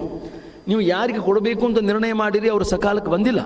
ಒಂದು ಕೆಲಸ ಮಾಡಿರಿ, ನನಗೆ ಆಶ್ರಮ ಕೊಟ್ಟು ಬಿಡ್ರಿ, ನಿಮ್ಮ ಇಚ್ಛೆಯಂತೆ ಕೆಲವು ದಿನಗಳಾದ್ಮೇಲೆ ನಾನು ಅವ್ರಿಗೆ ಆಶ್ರಮ ಕೊಡ್ತೇನೆ, ಸರಿ ಹೋಗಿಬಿಡ್ತದೆ ಅಂತ ಅರ್ಥ. ಈ ರೀತಿಯಾಗಿ ಕೇಳಿದಾಗ ಅಂತೂ ಅವರಿಗೆ ತುರ್ಯಾಶ್ರಮವನ್ನು ಕೊಟ್ಟು ರಘುದಾಂತ ತೀರ್ಥರು ಅಂತ ಅವರಿಗೆ ಆಶ್ರಮ ನಾಮವನ್ನು ಕೊಡ್ತಾರೆ. ನಂತರ ಇವರು ಅಲ್ಲಿಗೆ ಹೋಗ್ತಾರೆ. ಆಚಾರ ಸಮಯ ಸರಿಯಾದ ಸಮಯಕ್ಕೆ ಬರಲಿಲ್ಲ ಅನ್ನೋದೊಂದು ಅನಿಸಿಕೆಯನ್ನು ವ್ಯಕ್ತ ಮಾಡ್ತಾರೆ ಅವರು. ಆಯಿತು, ನಂತರದಲ್ಲಿ ಕೊಟ್ಟರೆ ಆಯಿತು, ಇವರಿಗೂ ಕೂಡ ಆಶ್ರಮ ಅಂತನೋ ಒಂದು ಲೆಕ್ಕಾಚಾರ ಅನ್ನೋದು ಬರ್ತದೆ. ಅಷ್ಟು ಆ ಉಭಯ ಸಿರಿಗಳವರ ದರ್ಶನವನ್ನು ಮಾಡಿಕೊಂಡು ಆಚಾರ್ಯರು ಮತ್ತೆ ಇಲ್ಲಿಗೆ ಬಂದು ವಿಜಯರಾಯರ ಗುಡಿಯ ಜೀರ್ಣೋದ್ಧಾರಾದಿ ಕಾರ್ಯವನ್ನು ಕೂಡ ಮುಡಮಾಲಿಯಲ್ಲಿರತಕ್ಕಂಥ ರಾಮರಾಯನ ಒಂದು ಸೇವಾವನ್ನು ವಾಯುದೇವರ ಇಚ್ಛೆಯಂತೆ ಸ್ವೀಕಾರ ಮಾಡಿ ಆ ಜೀರ್ಣೋದ್ಧಾರ ಕಾರ್ಯವನ್ನು ಅವರು ಮಾಡ್ತಾರೆ. ಇನ್ನು ಅನೇಕ ಪಿಶಾಚಾದಿ ಬಾಧಾಗಳನ್ನು ಇವರು ಪರಿಹಾರ ಮಾಡಿರ್ತಕ್ಕಂಥದ್ದು ಅನೇಕ ಕಡೆ ಅದೇ. ಈ ಜಠರದಲ್ಲಿ ಆನಂದರಾಯ ಏನಿರ್ತಾನಲ್ಲ, ಅಲ್ಲಿ ಆನಂದರಾಯನ ಹೆಂಡತಿಗೆ ಅಂಥದ್ದೊಂದು ಆಗಿರ್ತದೆ. ಮೇಲಾಗಿ ನಾರಾಯಣಪೇಟೆಯಲ್ಲಿರ್ತಕ್ಕಂಥ ಯಾರಿಗೆ ಸಾಧನದ ವಿಶೇಷವನ್ನು ಉಪದೇಶ ಮಾಡಿದರು, ನಂತರ ಅವ್ರಿಗೆ ಯಾಕೋ ವೈಮನಸ್ಸಾತು, ಶಾಪಗ್ರಸ್ತರಾದರು ಅಂತ ನಾವು ಬಜ್ಜಿ ಗುರುರಾಚಾರ್ಯರ ಒಂದು ಚರಿತ್ರೆಯನ್ನು ನೋಡ್ತಾ ಇದ್ದೇವೋ, ಅವರ ಕಕ್ಕಿ ಇರ್ತಾರೆ, ಅವರಿಗೂ ಕೂಡ ಪಿಶಾಚ ಬಾಧ ಇರ್ತದೆ. ಅವೆರಡನ್ನೂ ಕೂಡ ಆಚಾರ್ಯರು ಪರಿಹಾರವನ್ನು ಮಾಡತಕ್ಕವರಾಗ್ತಾರೆ. ನಂತರ ಸಂಚಾರತ್ವೇನ ಹೋಗಿ ಈ ದಪಳಾಪುರ ಅಂತ ಏನದೇ ಅಲ್ಲಿಗೆ ಹೋಗಿ ರಾಜವಾಡಿಯಲ್ಲಿ ಬಲಪಾರ್ಶ್ವದಲ್ಲಿ ಸೀತಾದೇವಿ ಮತ್ತು ಲಕ್ಷ್ಮಣ ಹನುಮಂತ ದೇವರು ಇರತಕ್ಕಂಥ ರಾಮದೇವರ ಪ್ರತೀಕವನ್ನು ಅಲ್ಲಿಯ ರಾಣಿಯ ಒಂದು ವಿಜ್ಞಾಪನೆಯ ಮೇರೆಗೆ ಅದನ್ನು ಮಾಡಿ ಅಂಥ ಒಂದು ದೇವಸ್ಥಾನ ನಿರ್ಮಾಣವನ್ನು ಮಾಡ್ತಾರೆ. ಇನ್ನು ಬಿಜಾಪುರದಲ್ಲಿ ಇರತಕ್ಕಂಥ ಒಬ್ಬ ಗೃಹಸ್ಥ ಸಿರಿಗಳವರ ಮೇಲೆ ಬಹಳ ಶ್ರದ್ಧಾವನ್ನು ಮಾಡತಕ್ಕಂಥ ವ್ಯಕ್ತಿ ನಾರಾಯಣರಾಯ. ಅವನಿಗೆ ಹೃದ್ರೋಗದ ಒಂದು ತೊಂದರೆ ಇರ್ತದೆ. ಅವನು ಆದೋನಿಗೆ ಬಂದು ಇವರಿಗೆ ಶರಣಾಗತನಾಗ್ತಾನೆ. ಬುದ್ಧಿ ನನಗಿಂಥದ್ದೊಂದು ರೋಗ ಅದೇ, ಪರಿಹಾರ ಮಾಡಬೇಕು ಅಂದ್ರೆ ನೋಡಿರಿ, ಒಂದೇ ಕಡೆ ಇರಬೇಕಂತ ಹೇಳಬೇಕಿಲ್ಲ. ಹೃದ್ರೋಗ ಇದ್ದವರಿಗೆ ನೀವು ಸಂಜೆ ನಮ್ಮ ಜೊತೆ ರಾಮೇಶ್ವರಕ್ಕೆ ಬರಬೇಕು ಅಂತ ಅಲ್ಲಿ ಕರ್ಕೊಂಡು ಹೋಗಿ ಅವನಿಗೆ ಅಂಥ ಒಂದು ಹೃದ್ರೋಗ ಪರಿಹಾರಕವಾದಂಥ ಉಪಾಯವನ್ನು ಹೇಳಿ ಅನುಗ್ರಹವನ್ನು ಮಾಡತಕ್ಕವರಾಗಿದ್ದಾರೆ. ನಂತರ ಕೃಷ್ಣದ್ವೈಪಾಯನ ತೀರ್ಥರು ಕುಸುಮೂರ್ತಿಗೆ ಹೋಗಿ ಅಲ್ಲಿ ಕೂಡ ಸೇವಾಸಕ್ತರಾಗಿ ಅವರಿಂದ ಅನುಗ್ರಹಿತರಾದರು. ಕೃಷ್ಣದ್ವೈಪಾಯನ ತೀರ್ಥರ ಸನ್ನಿಧಾನದಲ್ಲಿ ಹನುಮಂತರಾಯ ಅಂತ ಒಬ್ಬ ಸಜ್ಜನ ಭಕ್ತ, ಅವನು ಯಾರದೋ ಕಡೆಯಿಂದ ತನ್ನ ಕ್ಷೇಮ ಆಗಬಹುದು ಅನ್ನೋ ಅನಿಸಿಕೆಯಿಂದ ಒಂದು ಉಂಗುರದಲ್ಲಿ ಒಂದು ಅವನಿಗೆ ಯಂತ್ರ ಅನ್ನೋದಿತ್ತು. ಆದರೆ ಅದರಿಂದ ಅವನಿಗೆ ಹಿಂಸೆನೇ ಆಗಿತ್ತು, ಅವನಿಗೆ ಅದರಿಂದ ಸುಖ ಆಗಿದ್ದಿಲ್ಲ. ಸರಿ, ಅವನು ಶ್ರೀಗಳ ಅಂದರೆ ಮುತ್ತಿಗೆ ಆಚಾರ ಒಂದು ಅವನಿಗೆ ಸಂಪರ್ಕ ಅನ್ನೋದು ಆಗ್ತದೆ. ಅವರ ಪರಿವಾರದವರು ಪ್ರಾರ್ಥನೆ ಮಾಡಿದಂತಾರೆ, ಆ ಉಂಗುರ ಕೊಡ್ರಿ ಅಂತ ತೊಗೊಂಡು ಅದನ್ನ ಹಿಂಗೆ ಬಿಸಾಡಿದಾಗ ಒಳಗಿರ್ತಕ್ಕಂಥ ಒಂದು ಯಂತ್ರ ಅನ್ನೋದು ಹೊರಗೆ ಬರ್ತದೆ, ಗೊತ್ತಾಗ್ತದೆ ಎಲ್ಲೋ ಎಂಥದ್ದನ್ನು ನಿರ್ಧಾರ ಮಾಡಿ ಅನರ್ಥಕರವಾದಂಥದ್ದನ್ನು ಯಾರ್ಯಾರು ಕೊಟ್ಟದ್ದನ್ನಂಥದ್ದನ್ನು ಧಾರಣ ಮಾಡಬಾರದು ಅಂತ ಅವನಿಗೆ ಬರಬಹುದಾದಂಥ ಒಂದು ಪೀಡಾವನ್ನು ಪರಿಹಾರ ಮಾಡಿದರು ಎಂಬುದಾಗಿ ತಿಳಿಸಿ, ನಂತರ ಕಾಲಕ್ರಮೇಣ ಒಂದು ಆನುಪೂರ್ವಿಯನ್ನು ನೋಡಬೇಕು ಅಂದರೆ ಇಲ್ಲಿ ರಾಮದೇವರ ಪ್ರತಿಷ್ಠೆಯನ್ನು ಎಲ್ಲಿ ಧಬಲಾಪುರದಲ್ಲಿ ಇವತ್ತವರು ಬಲಪಾರ್ಶ್ವದಲ್ಲಿ ಸೀತಾದೇವಿ ಇರತಕ್ಕಂಥದ್ದನ್ನು ಪ್ರತಿಷ್ಠೆ ಮಾಡಿದರು, ಇಲ್ಲಿ ಮಾತ್ರ ಎಡಬದಿಯಲ್ಲಿ ಸೀತಾದೇವಿ ಇರತಕ್ಕಂಥದ್ದನ್ನು ಇಲ್ಲಿ ಪ್ರತಿಷ್ಠೆ ಮಾಡಿ ಇನ್ನು ಇಲ್ಲಿ ವಿಶಿಷ್ಟ ಅನುಷ್ಠಾನಗೈದರು ಅಂತ ಅರ್ಥ.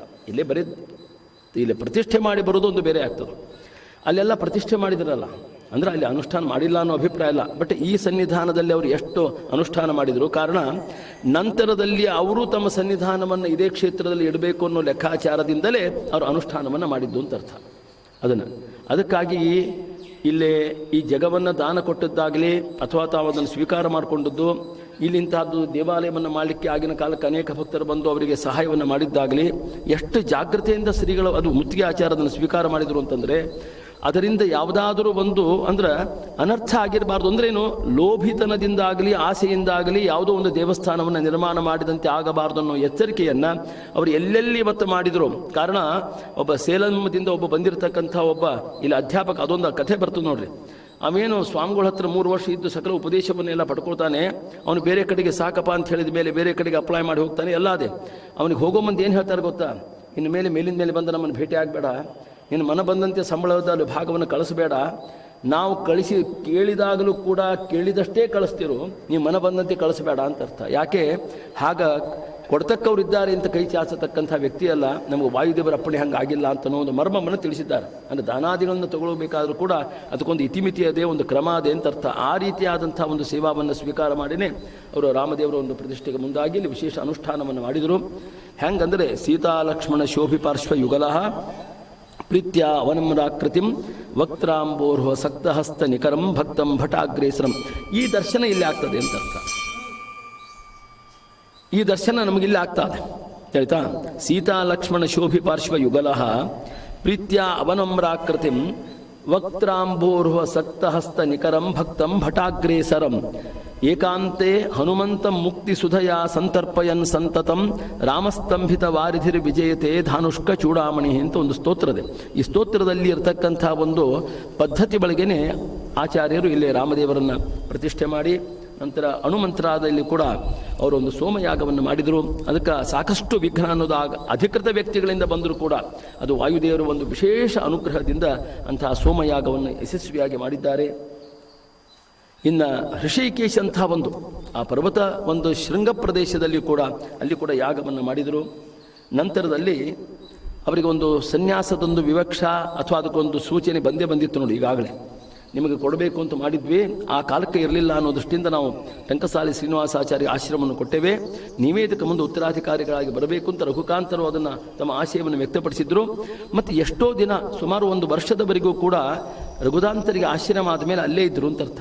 ಅದೇನಾಯ್ತು ಅಂದರೆ ಆ ಎಲ್ಲ ಜವಾಬ್ದಾರಿ ನಿರ್ವಹಣೆ ಮಾಡೋದೇನದ ಅವರಂದರು, ಅಯ್ಯೋ ಇದು ಒಂದು ಪ್ರತಿಬಂಧಕ ಶುರು ಆಗ್ತದಪ್ಪ ಅಂತ ಅನ್ಕೊಂಡ್ಬಿಟ್ರು. ಯಾಕಂದರೆ ಜವಾಬ್ದಾರಿ ಅಂದರೆ ಅರ್ಥ ಏನದು, ಮಠದ ನಿರ್ವಹಣೆ ಮಾಡಬೇಕು ಅಂದ್ರೆ ಅರ್ಥ ಏನು, ಮತ್ತು 10 ಜನ ಗೃಹಸ್ಥನ ಭೇಟಿ ಅವೆಲ್ಲ ಶುರುನಲ್ಲ ಇದು ಉಪದ್ರವ ಬೇಡ ಅಂತೇಳಿ ಅವ್ರು ಹೊರಗೆ ಬಂದುಬಿಡ್ತಾರೆ.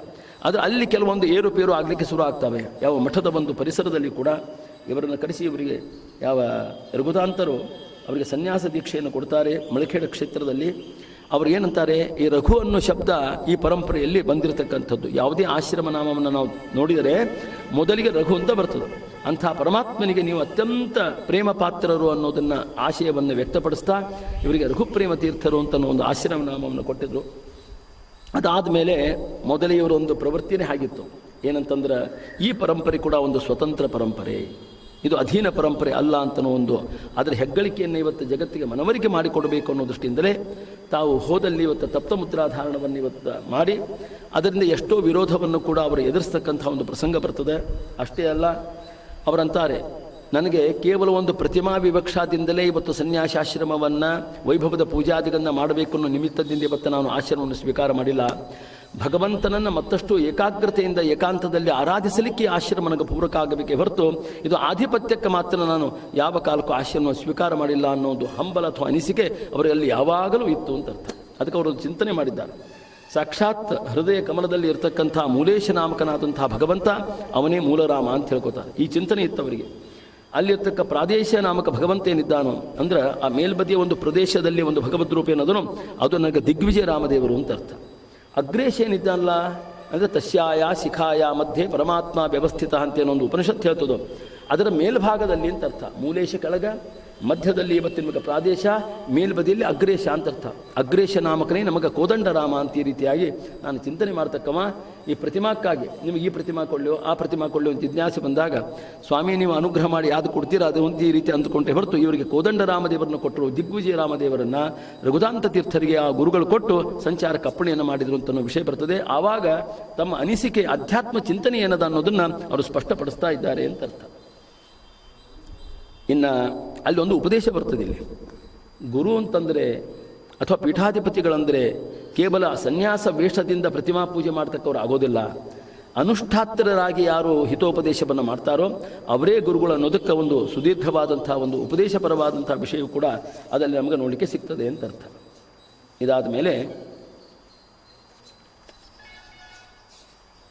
ಇನ್ನು ಮಠದ ಒಂದು ಪರಿಸರದಲ್ಲಿ ಆಗಿರ್ತಕ್ಕಂಥ ಒಂದು ಏರುಪೇರು ಅದನ್ನೆಲ್ಲ ವಿಷದ ಹೇಳೋದಷ್ಟು ಸಂಗತ ಅಲ್ಲ ಅನ್ನೋ ದೃಷ್ಟಿಯಿಂದಲೂ ಕೂಡ ಹಾಗೆಲ್ಲ ಅನೇಕ ಒಂದು ಬೇರೆ ಮಠದೊಂದಿಗೆ ಆಗಿರ್ತಕ್ಕಂಥ ಒಂದು ವಿರಸ ಅಂತ ತಿಳ್ಕೊಂಡ್ರಿ ಅಥವಾ ವಿರೋಧ ಅಂದ್ರಿ ಅದೆಲ್ಲ ಆಗಿರೋದು ತಿಳಿತಾ. ಅದನ್ನು ನೋಡಿ ಅವರಿಗೆ ಅನಿಸ್ತೆ ಅಂತ ಇದು ಆಧಿಪತ್ಯ ನಮಗೆಲ್ಲಷ್ಟು ನಮ್ಮ ಗುರುಗಳ ಅಪ್ಪಣೆ ಮಾಡಿದಂಥ ಪರಮಾತ್ಮನ ಆರಾಧನೆ ಮಾಡುವಲ್ಲಿ ಇದು ನಮಗೆ ಪೂರಕ ಅಲ್ಲ ಅಂತ ತಿಳ್ಕೊಂಬಿಟ್ರು. ಸರಿ, ಅದಕ್ಕೇನು ಮಾಡ್ತಾರೆ, ವಿಷ್ಣು ತೀರ್ಥರಂತೆ ನಾವು ವಿರಕ್ತರಾಗಿ ಇರೋದೇನದಲ್ಲ, ಆಧಿಪತ್ಯವನ್ನು ಬದಿಗಿಟ್ಟು ಅದೇ ನಮಗೆ ಕ್ಷೇಮಕರ ಅಂತ ತಿಳ್ಕೊತಾ ಇದ್ದಾರೆ. ಅದಕ್ಕೆ ರಾಜರು ಒಂದು ಕಡೆಗೆ ಅಂದಾರ ನವ ಮಠಾಪತ್ಯಂ ಅಂತಂದಿದ್ದಾರೆ. ಈ ಮಠ ಮತ್ತು ನೀವೇ ಇದ್ದೀರಲ್ರಿ ಅಂತಂದರೆ ಅದಕ್ಕೆ ಅಭಿಮಾನಿಕವಾಗಿ ಇರಬಾರ್ದು ಅಂತ ಇಷ್ಟೇ ಅರ್ಥ. ಮಠಾಧಿಪತ್ಯವೇ ಇರಬಾರ್ದು ಅಂತಲ್ಲ, ಇಲ್ಲಿ ಈ ಒಂದು ವಿರಸಾದಿಗಳು ಇರೋಣದರಿಂದ ಇಂಥ ಮಠಾಧಿಪತ್ಯ ಬೇಡ ಎಂಬುದಾಗಿ ತಿಳಿಸ್ತಾ ವಿಷ್ಣು ತೀರ್ಥರಂತೆ ವಿರಕ್ತರಾಗತಕ್ಕಂಥ ಇಚ್ಛೆಯನ್ನು ಅವರು ಇವತ್ತು ವ್ಯಕ್ತ ಮಾಡಿ ಆಧಿಪತ್ಯ ತ್ಯಾಗವನ್ನು ಮಾಡ್ತಾ ಇದ್ದಾರೆ. ಏನು ಸನ್ಯಾಸ ತ್ಯಾಗ ಅಲ್ಲ, ಮತ್ತು ದಯಮಾಡಿ ಯಾರು ಹಂಗೆ ಅರ್ಥ ಮಾಡಬೇಕಾಗಿಲ್ಲ. ಅವರನ್ನು ನಿಜವಾಗಿಯೂ ಅವರು 7 ವರ್ಷ ಪೀಠದಲ್ಲಿ ಇದ್ದರು. ಮತ್ತು ರಘುಪ್ರೇಮ ತೀರ್ಥರು ಕೂಡ ಆಶ್ರಮ ತಗೊಂಡು ಮರುಕ್ಷಣವೇ ಅವರು ತ್ಯಾಗ ಮಾಡಿಲ್ಲ. ಅವರು 7 ವರ್ಷ ಪೀಠದಲ್ಲಿ ಇದ್ದರು. ಕೆಲವರು ಹೇಳುವಂತೆ ಅದು 3 ವರ್ಷ ಅಂತಾರೆ. ಎಂದವರು ಪೀಠ ತ್ಯಾಗ ಮಾಡಿದ್ರು ಅನ್ನೋದಕ್ಕೆ ಡೇಟ್ ಇಲ್ಲ, ಅದರಲ್ಲಿ ಚರಿತ್ರೆಯಲ್ಲಿ ಸ್ಪಷ್ಟವಾಗಿಲ್ಲ. ಅದಕ್ಕೆ ಕೇಳಿದ್ದೇನಪ್ಪ ಅಂದರೆ ಅವರು 7 ವರ್ಷ ಆಗಲಿ ಅಥವಾ 5 ವರ್ಷ ಪೀಠದಲ್ಲಿ ಇದ್ದರು ಅಂದಮೇನಾಯ್ತು, ಪರಂಪರೆಗೆ ಸೇರಿದರು ಅಂತ ಅರ್ಥ. ಆರಾಧ್ಯ ದೇವರನ್ನು ಇವತ್ತು ಪೂಜೆ ಮಾಡಿ ಯಾರು ಒಂದು ಚಾತುರ್ಮಾಸ್ಯ ಮಾಡ್ತಾರೋ ಇವತ್ತು ಮಿತಿಗೆ ಅವರು ಆ ಪರಂಪರೆಗೆ ಸೇರ್ತಾರೆ ಅಂತದೆ. ಅದರ ದುರ್ದೈವದ ಸಂಗತಿ ಅಂದರೆ ಇವತ್ತಿನ ಒಂದು ಈ ಪರಂಪರೆಯ ಇತಿಗಳ ಒಂದು ಲೆಕ್ಕಾಚಾರವನ್ನು ನಾವು ನೋಡಲಾಗಿ ನಮಗೆ ರಘುದಾಂತರಿಂದ ಇವತ್ತು ಒಮ್ಮೆಲೆ ರಘುವೀರರ ಒಂದು ಅಲ್ಲೇ ಲೆಕ್ಕಾಚಾರ ಬರ್ತದೆ ಹೊರತು ರಘುಪ್ರೇಮ ತೀರ್ಥರ ಹೆಸರೇ ಬರೋದಿಲ್ಲ. ಇದು ಮಹಾ ನೋವಿನ ಸಂಗತಿ ಅಂತ ಈ ಸಂದರ್ಭದಲ್ಲಿ ಹೇಳಬೇಕಾಗ್ತದೆ. ನಂತರದಲ್ಲಿ ಭಾನುಮತಿ ಪ್ರಕರಣ ಅನ್ನೋದು ಅವರ ಚರಿತ್ರೆಯಲ್ಲಿ ಇರ್ತಕ್ಕಂಥದ್ದು. ಅನುಭವಿಸತಕ್ಕ ಕ್ಲೇಶ ಸ್ವತಃ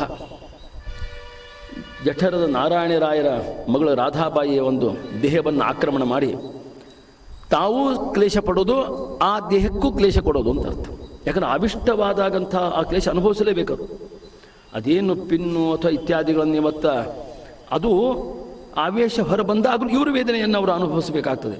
ಇಂಥದ್ದನ್ನೆಲ್ಲ ನೋಡಿದಾಗ ಅವರು ಇವರ ಹತ್ರ ಶರಣಾಗತರಾದರು. ಶರಣಾಗತರಾದಂಥ ಹಂತದಲ್ಲಿ ಅನೇಕ ಉಪಾಯಗಳನ್ನು ಪೂಜ್ಯ ಶ್ರೀಗಳ ಬರೋದನ್ನು ಹೇಳ್ತಾ ಇದ್ದಾರೆ. ಕೊನೆಗೆ ಅವ್ರಿಗೇನು ಹೇಳಿದರು, ಅದರಿಂದ ಮುಕ್ತಿಯನ್ನು ಇಂಥಲ್ಲಿರಬೇಕು, ಇಂಥ ವೃಕ್ಷದಲ್ಲಿರಬೇಕು ಅಂತನೋ ಒಂದು ಉಪಾಯವನ್ನು ಕೂಡ ಹೇಳ್ತಾ ಕೊನೆಗೆ ಸೋದಿ ಹೋಗಿ ನೀವು ಭೂತರಾಜರಲ್ಲಿ ಶರಣಾಗತರಾಗಿ ಮುಕ್ತಿಯನ್ನು ಹೊಂದು ಅಂತ ಆದೇಶವನ್ನು ಮಾಡಿ ಇಲ್ಲಿ ಪರಿಹಾರ ಆಗಿತ್ತು. ಮತ್ತು ಮುಂದೇನು ಮಾಡಲಿ ಅಂತ ಕೇಳಿದಾಗ ಒಂದು ಉಪಾಯ ಹೇಳಬೇಕಲ್ಲ. ಪರಿಹಾರ ಮಾಡಿದಂಥ ಹಂತದಲ್ಲಿ ಕೂಡ ಮುಂದೇನು ನನಗೆ ಗತಿ ಅಂತ ಕೇಳಿದಾಗ ಆ ಭಾನಾಮತಿಗೂ ಕೂಡ ಒಂದು ಆಶ್ಚರ್ಯವನ್ನು ದಿಕ್ಕನ್ನು ತೋರಿಸಿ ಅಲ್ಲಿ ಕಳಿಸ್ತಾ ಇದ್ದಾರೆ ಅಂತ ಅರ್ಥ. ಈ ರೀತಿ ಅಮಾನುಷವಾದಂಥದ್ದು. ಯಾಕಂದರೆ ಮಠಕ್ಕೆ ಸಂಬಂಧಪಟ್ಟಂಥ ವಿಷಯವನ್ನಷ್ಟು ವಿಸ್ತಾರ ನಿರೂಪಣೆ ಮಾಡೋದೇನದು ಔಚಿತ್ಯ ಅಲ್ಲ ಅನ್ನೋ ದೃಷ್ಟಿಯಿಂದಲೂ ಕೂಡ ಯಾವುದು ವಿರೋಧೇನು ಅದೇನು ಇದೇನು ಇತ್ಯಾದಿಗಳು. ಆದರೆ ಇನ್ನೊಂದು ವಿಷಯ ಸ್ಪಷ್ಟವಾಗಿ ಹೇಳಬೇಕಾಗ್ತದೆ. ಇವರನ್ನು ಏಕಾಂತದಲ್ಲಿ ಸೇವೆ ಮಾಡಿರ್ತಕ್ಕಂಥ ಬಜ್ಜಿ ಗುರಾಚಾರ್ಯರು ಅವರ ಮನೆಯಲ್ಲಿ ರಾಯರ ಬೃಂದಾವನವನ್ನು ಷೋಡಶಭಾವ ನರಸಿಂಹದೇವರನ್ನು ಕೂಡ ಇವತ್ತವರು ಪ್ರತಿಷ್ಠೆ ಮಾಡಿ ಪರಮಾನುಗ್ರಹವನ್ನು ಮಾಡಿದರು. ಅದೇನು ದೇವರ ಲೀಲೆ ನೋಡ್ರಿ. ಆ ವ್ಯಕ್ತಿ ಸ್ವಲ್ಪ ಅಹಂಭಾವನೆ ಬಂತು, ನನ್ನಂಥ ಅನುಷ್ಠಾನ ಹಾಗಿಲ್ಲ, ಯಾರಿಲ್ಲ ಇಲ್ಲ ಅಂಥೇಳಿ. ಈ ಚಿಂತನೆಯಿಂದ ಏನಾಗ್ತದೆ, ಮೂಲತಃ ಗುರುಭಕ್ತಿ ಅನ್ನೋದು ಶ್ರದ್ಧಾ ಅನ್ನೋದು ಕಡಿಮೆ ಆಗಿಬಿಡ್ತದೆ ಅಂತ ಅರ್ಥ. ನಂತರ ಶ್ರೀಗಳವರಿಂದ ಅವರಿಗೂ ಅಸಮಾಧಾನ ಆಗಿ ಎಂಥ ಒಂದು ಉಪದೇಶ, ಯಾವ ಒಂದು ಯೋಗ್ಯತೆಯನ್ನು ನೋಡಿ ನಾನು ಉಪದೇಶ ಮಾಡಿದ್ದೆ ಅದು ಉಳಿಸ್ಕೊಂಡು ಬರಲಿಲ್ಲ ನೀನು ಅಂತ ಈ ರೀತಿಯಾಗಿ ಶಾಪಗ್ರಸ್ತರಾದಂಥ ಹಂತದಲ್ಲಿ ಬ್ರಹ್ಮರಾಕ್ಷಸರಾದರು. ಮತ್ತು ಇವರ ಸನ್ನಿಧಾನದಲ್ಲಿ ಅವರು ನಾವು ಮುಕ್ತಿಯನ್ನು ಅವರು ಹೊಂದಬೇಕಾಗ್ತದೆ. ಅಂದರೆ ಅವರು ಮಾಡಿರ್ತಕ್ಕಂಥ ಅನುಗ್ರಹ ನಮಗೆ ಉಳಿಬೇಕು ಅಂತಂದರೆ ಅವರು ಹಾಕಿಕೊಟ್ಟಂಥ ಒಂದು ಪಂಥ ಏನದೆ, ನಿಯಮ ಏನದೆ, ಅದನ್ನು ನಾವು ಯಾವ ಕಾಲಕ್ಕೂ ಕೂಡ ಮುಂದುವರಿಸಿಕೊಂಡು ಹೋದರೆ ಮಾತ್ರ ಅದು ಉಳಿತದೆ ಹೊರತು ಇಲ್ಲವಾದರೆ ನಾವು ಶಾಪಕ್ಕೂ ಗುರಿ ಆಗ್ಬೋದು ಅಥವಾ ಇರ್ತಕ್ಕಂಥದ್ದನ್ನು ಕಳ್ಕೊಳ್ಳಬಹುದು ಅಂತ ಅರ್ಥ. ಇಂಥ ಅನೇಕ ಚರಿತ್ರೆಗಳನ್ನು ಕೂಡ ಅವರು ತಮ್ಮ ಒಂದು ಜೀವಮಾನದಲ್ಲಿ ತೋರಿಸಿದರು. ಇಲ್ಲೇ ಇದ್ದುಕೊಂಡು ಇಲ್ಲಿ ಯಾರೋ ಒಬ್ಬ ಮ್ಲೇಂಛ ವ್ಯಕ್ತಿ ಇವತ್ತು ಯಾವುದೊಂದು ಮಾಟ ಮಂತ್ರ ಮಾಡ್ತಕ್ಕಂಥವ ಇಲ್ಲಿ ಸಮೀಪದಲ್ಲಿರ್ತಕ್ಕಂಥ ಮಸೀದಿಯಲ್ಲಿ ಅಂಥವರಿಗೂ ಕೂಡ ಒಂದು ಅನುಭವಕ್ಕೆ ಬರತಕ್ಕಂಥ ಮಹಿಮಾವನ್ನು ತೋರಿಸ್ತಾರೆ. ಇಲ್ಲಪ್ಪ, ನಮ್ಮಿಂದ ಆಗದೇ ಇರತಕ್ಕಂಥದ್ದನ್ನು ಪರಿಹಾರ ಮಾಡುವ ಒಬ್ಬ ವ್ಯಕ್ತಿ ಇದ್ದಾರೆ, ಇಲ್ಲಿ ಒಬ್ಬ ಸ್ತ್ರೀ ಶಕ್ತಿ ಇರತಕ್ಕಂಥದ್ದು ತಿಳಿತಾ. ಅವರು ಅಂತಿದ್ರಂತೆ, ಇವರು ದೊಡ್ಡ ಮಹಾತ್ಮರು ಕೂಡ ಇವರನ್ನು ಮೀರಿಸ್ತಕ್ಕಂಥ ಸಾಮರ್ಥ್ಯ ನನಗಿಲ್ಲ ಅಂತ ಅನ್ನೋದು ಅವರು ಕೈ ಎತ್ತಿ ಒಪ್ಪಿಕೊಳ್ತಕ್ಕವರು ಅಂತ ಅರ್ಥ. ಇಂಥ ಅಂದರೆ ಅದನ್ನು ಜಗತ್ತಿಗೆ ಪ್ರಸಿದ್ಧಿಗೆ ತೋರಿಸಿದ್ದಲ್ಲ, ಪ್ರಾಸಂಗಿಕವಾಗಿ ಬಂದಂಥ ಭಕ್ತರ ಆಪತ್ತನ್ನು ಪರಿಹಾರ ಮಾಡಲಿಕ್ಕಾಗಿ ತಮ್ಮ ಒಂದು ಆ ದೈವಿ ಶಕ್ತಿಯನ್ನು ಪ್ರಕಟ ಮಾಡಿದ್ದೇ ಹೊರತು ಅದನ್ನು ಮಾರ್ಕೆಟ್ನಲ್ಲಿಂತೂ ಇಂಥ ಸಿದ್ಧಿ ಉಳ್ಳವನಿದ್ದೇನೆ, ಯಾರಾದರೂ ಬಂದವರು ಬರೀ ನಿಮಗೆ ಪರಿಹಾರ ಮಾಡ್ತೇನೆ ಅಂತ ಅದನ್ನು ಮಾರ್ಕೆಟಿಂಗ್ ಮಾಡಿಲ್ಲ ಅನ್ನೋದನ್ನು ನಾವು ತಿಳ್ಕೋಬೇಕಾಗಿದೆ. ಸಾಮಾನ್ಯವಾಗಿ ದ್ವೈತ ಮತಾವಲಂಬಿಗಳಾದಂಥ ಜ್ಞಾನಿಗಳು ಎಲ್ಲರೂ ಕೂಡ ಪ್ರದರ್ಶನಕ್ಕಾಗಿ ಒಂದು ಲೌಕಿಕ ಲಾಭಕ್ಕಾಗಿ ಇವತ್ತು ಭಗವಂತ ಕೊಟ್ಟಿರತಕ್ಕಂಥ ಒಂದು ಆಧ್ಯಾತ್ಮಿಕ ಶಕ್ತಿಯನ್ನು ಯಾರೂ ಉಪಯೋಗ ಮಾಡಿಲ್ಲ. ಆದರೆ ಅದು ಪ್ರಕಟ ಆಗಿಲ್ಲ ಅಂತಲ್ಲ, ಸಜ್ಜನ ಉದ್ಧಾರಕ್ಕಾಗಿ ಅಂಥ ಒಂದು ಸಾಮರ್ಥ್ಯವನ್ನು, ಆ ಶಕ್ತಿಯನ್ನು ಅವರು ವಿವಿಧ ರೀತಿಯಾಗಿ ಉಪಯೋಗ ಮಾಡಿ ಅದನ್ನು ಅವರು ಪರಿಹಾರ ಮಾಡಿರ್ತಾರೆ ಅಂತ ಅನ್ನೋದನ್ನು ನಾವು ತಿಳ್ಕೋಬೇಕು.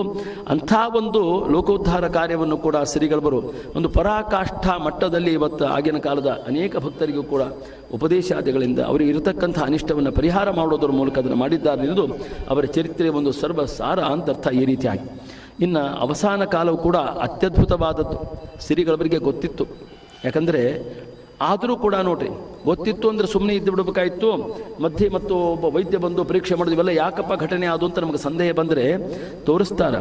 ವಾಯುದೇವರಿಂದ ಅನುಗ್ರಹಿತರಾದಂಥ, ಅಂದರೆ ಪೂರ್ಣಾನುಗ್ರಹಿತರಾದಂಥ ಒಬ್ಬ ಚೇತನರ ಒಂದು ಯೋಗ್ಯತೆ ಏನು ಅಂತ ಜಗತ್ತಿಗೆ ಒಂದು ಉದಾಹರಣೆಯಾಗಿ ಗೊತ್ತಾಗಬೇಕಾಗಿದೆ, ಅಷ್ಟೇ. ಅದು ಅವರಿಗೆ ತಮ್ಮ ಅಂತ್ಯ ಅವಸಾನದ್ದು ಒಂದು ಗೊತ್ತಿತ್ತು ಅಂತಂದಮೇಲೆ ಹಿಂದಿನ ದಿನಾನೇ ಇವತ್ತು ಅವರು ಸುಮ್ಮನೆ ಆವಾಗನೇ ಪದ್ಮಾಸನ ಮಂಡಿತರಾಗಿ ಅಥವಾ ಅವರು ಯಾವ ಒಂದು ಮಂಚದ ಮೇಲೆ ಮಲಗಿದ್ರೋ, ಇವಾಗ ಯಾರು ನನಗೆ ಉಪಚಾರ ಮಾಡಬೇಕಾಗಿಲ್ಲ, ನಾಳೆ ಸಾಯಂಕಾಲ ಅಂದರೆ ಸೂರ್ಯಾಸ್ತ ಆದಮೇಲೆ ನಾವು ದೇಹತ್ಯಾಗವನ್ನು ಮಾಡ್ತಕ್ಕವರಿದ್ದೆ ಅಂತ ಮೊದಲೇ ಹೇಳೇ ಬಿಟ್ಟಿದ್ರೆ ಯಾರೇನು ಮಾಡ್ತಿದ್ರು.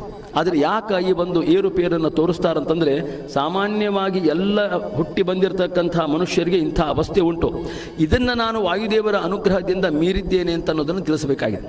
ಯದ್ಯಪಿ ಎಲ್ಲರೂ ಕೂಡ ಅವ್ರನ್ನು ಏನಪ್ಪ ಶ್ರೀಗಳವರ ನಾಡಿ ಬಡಿತ ನಿಂತು ಬಿಟ್ಟದೆ, ಯಾವ ಅಂಗಗಳು ಇವತ್ತು ಚೇಷ್ಟಾವನ್ನು ಮಾಡ್ತಾ ಇಲ್ಲ ಅಂಥೇಳಿ ಅಂತ ಆಗಿನ ಕಾಲಕ್ಕೆ MBBS ಓದಿರ್ತಕ್ಕಂಥ ಡಾಕ್ಟರ್ ಬಂದು ಅವ್ರನ್ನ ಪರೀಕ್ಷೆ ಮಾಡಿದರೂ ಕೂಡ ಅವರು ತೀರ್ಮಾನ ಮಾಡೇ ಬಿಟ್ಟರು.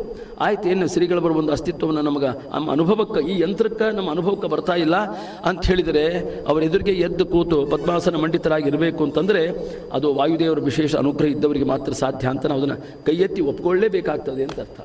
ನಂತರ ಮರುದಿನ ಕೂಡ ಅವರು ನೋಡಿ ತಮ್ಮ ಜಪತಪಾದಿಗಳನ್ನು ಕೂಡ ಯಥಾಸಾಂಗವಾಗಿ ಮಾಡಿ, ಮಧ್ಯಾಹ್ನದ ಒಂದು ಪೂಜಾದಿಗಳಲ್ಲಿ ಕೂಡ ಅವರು ಪಾಲ್ಗೊಂಡು ಭಕ್ತರು ಮಾಡ್ತಕ್ಕಂಥ ಒಂದು ಪಠಣ ಪಾರಾಯಣವನ್ನು ಕೂಡ ತಾವು ಕೇಳ್ತಾ, ಸಾಯಂಕಾಲ ಸೂರ್ಯಾಸ್ತ ಆದಮೇಲೆ ಸುಮಾರು ಒಂದು 7:30 ಅಷ್ಟೊತ್ತಿಗೆ 7:30 8 ಗಂಟೆಗೆ ಅಂತ ತಿಳ್ಕೊರೆ ಆ ಸಮಯವನ್ನು ಅವರು ಲೇಖನ ಮಾಡಿದ್ದನ್ನು ನೋಡಿದರೆ, ಆ ಹೊತ್ತಿಗೆ ತಾವೇ ಸ್ವತಃ ಹೇಳ್ತಾರೆ, ಮಂಚದಿಂದ ನನ್ನ ಕೆಳಗೆ ಕೂಡಿಸ್ತೀರಿ ಅಂತ ಹೇಳಿದ್ದದು.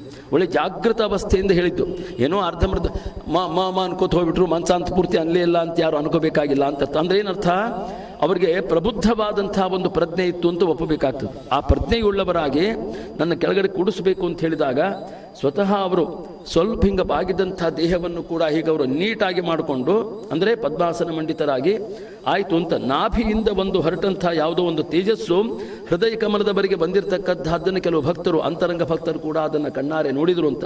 ಯಾರ್ದು ಹೆಸರದಲ್ಲಿ ಅವರು ಅದನ್ನು ಫೋಟೋ ಕ್ಲಿಕ್ ಕೂಡ ಮಾಡಿದರು ಅಂತದೆ. ಅದನ್ನು ಆ ಫೋಟೋ ಎಲ್ಲಿ ನೋಡಿದಂಗೆ ನಾನಂತೂ ಇಲ್ಲ, ಬಂದಿಲ್ಲ ಏನು, ಹೌದಾ?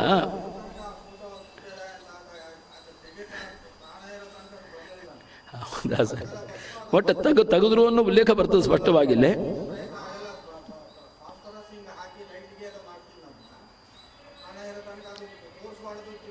ಅದು ಆಯ್ತು. ಅಂದರೆ ಅರ್ಥ ಅಭಿಪ್ರಾಯ ಏನು, ಒಳ್ಳೆ ಜಾಗೃತೆಯಿಂದ ಯಾರು ಅವರಲ್ಲಿ ಏಕಾಂತ ಭಕ್ತರಾಗಿದ್ದರು ಅವರು ಈ ಕ್ರಮವನ್ನು ಕಂಡ್ರು ಅಂತ ಅರ್ಥ. ಅಂದರೆ ಊರ್ಧ್ವ ಅಂದರೆ ಎಂತಿರೋದು ಮೂಲಾಧಾರದಿಂದ ನಾಭಿಯಿಂದ ಹೃದಯ ಅಂತ ಒಂದು ಕ್ರಮ ಅದೇ.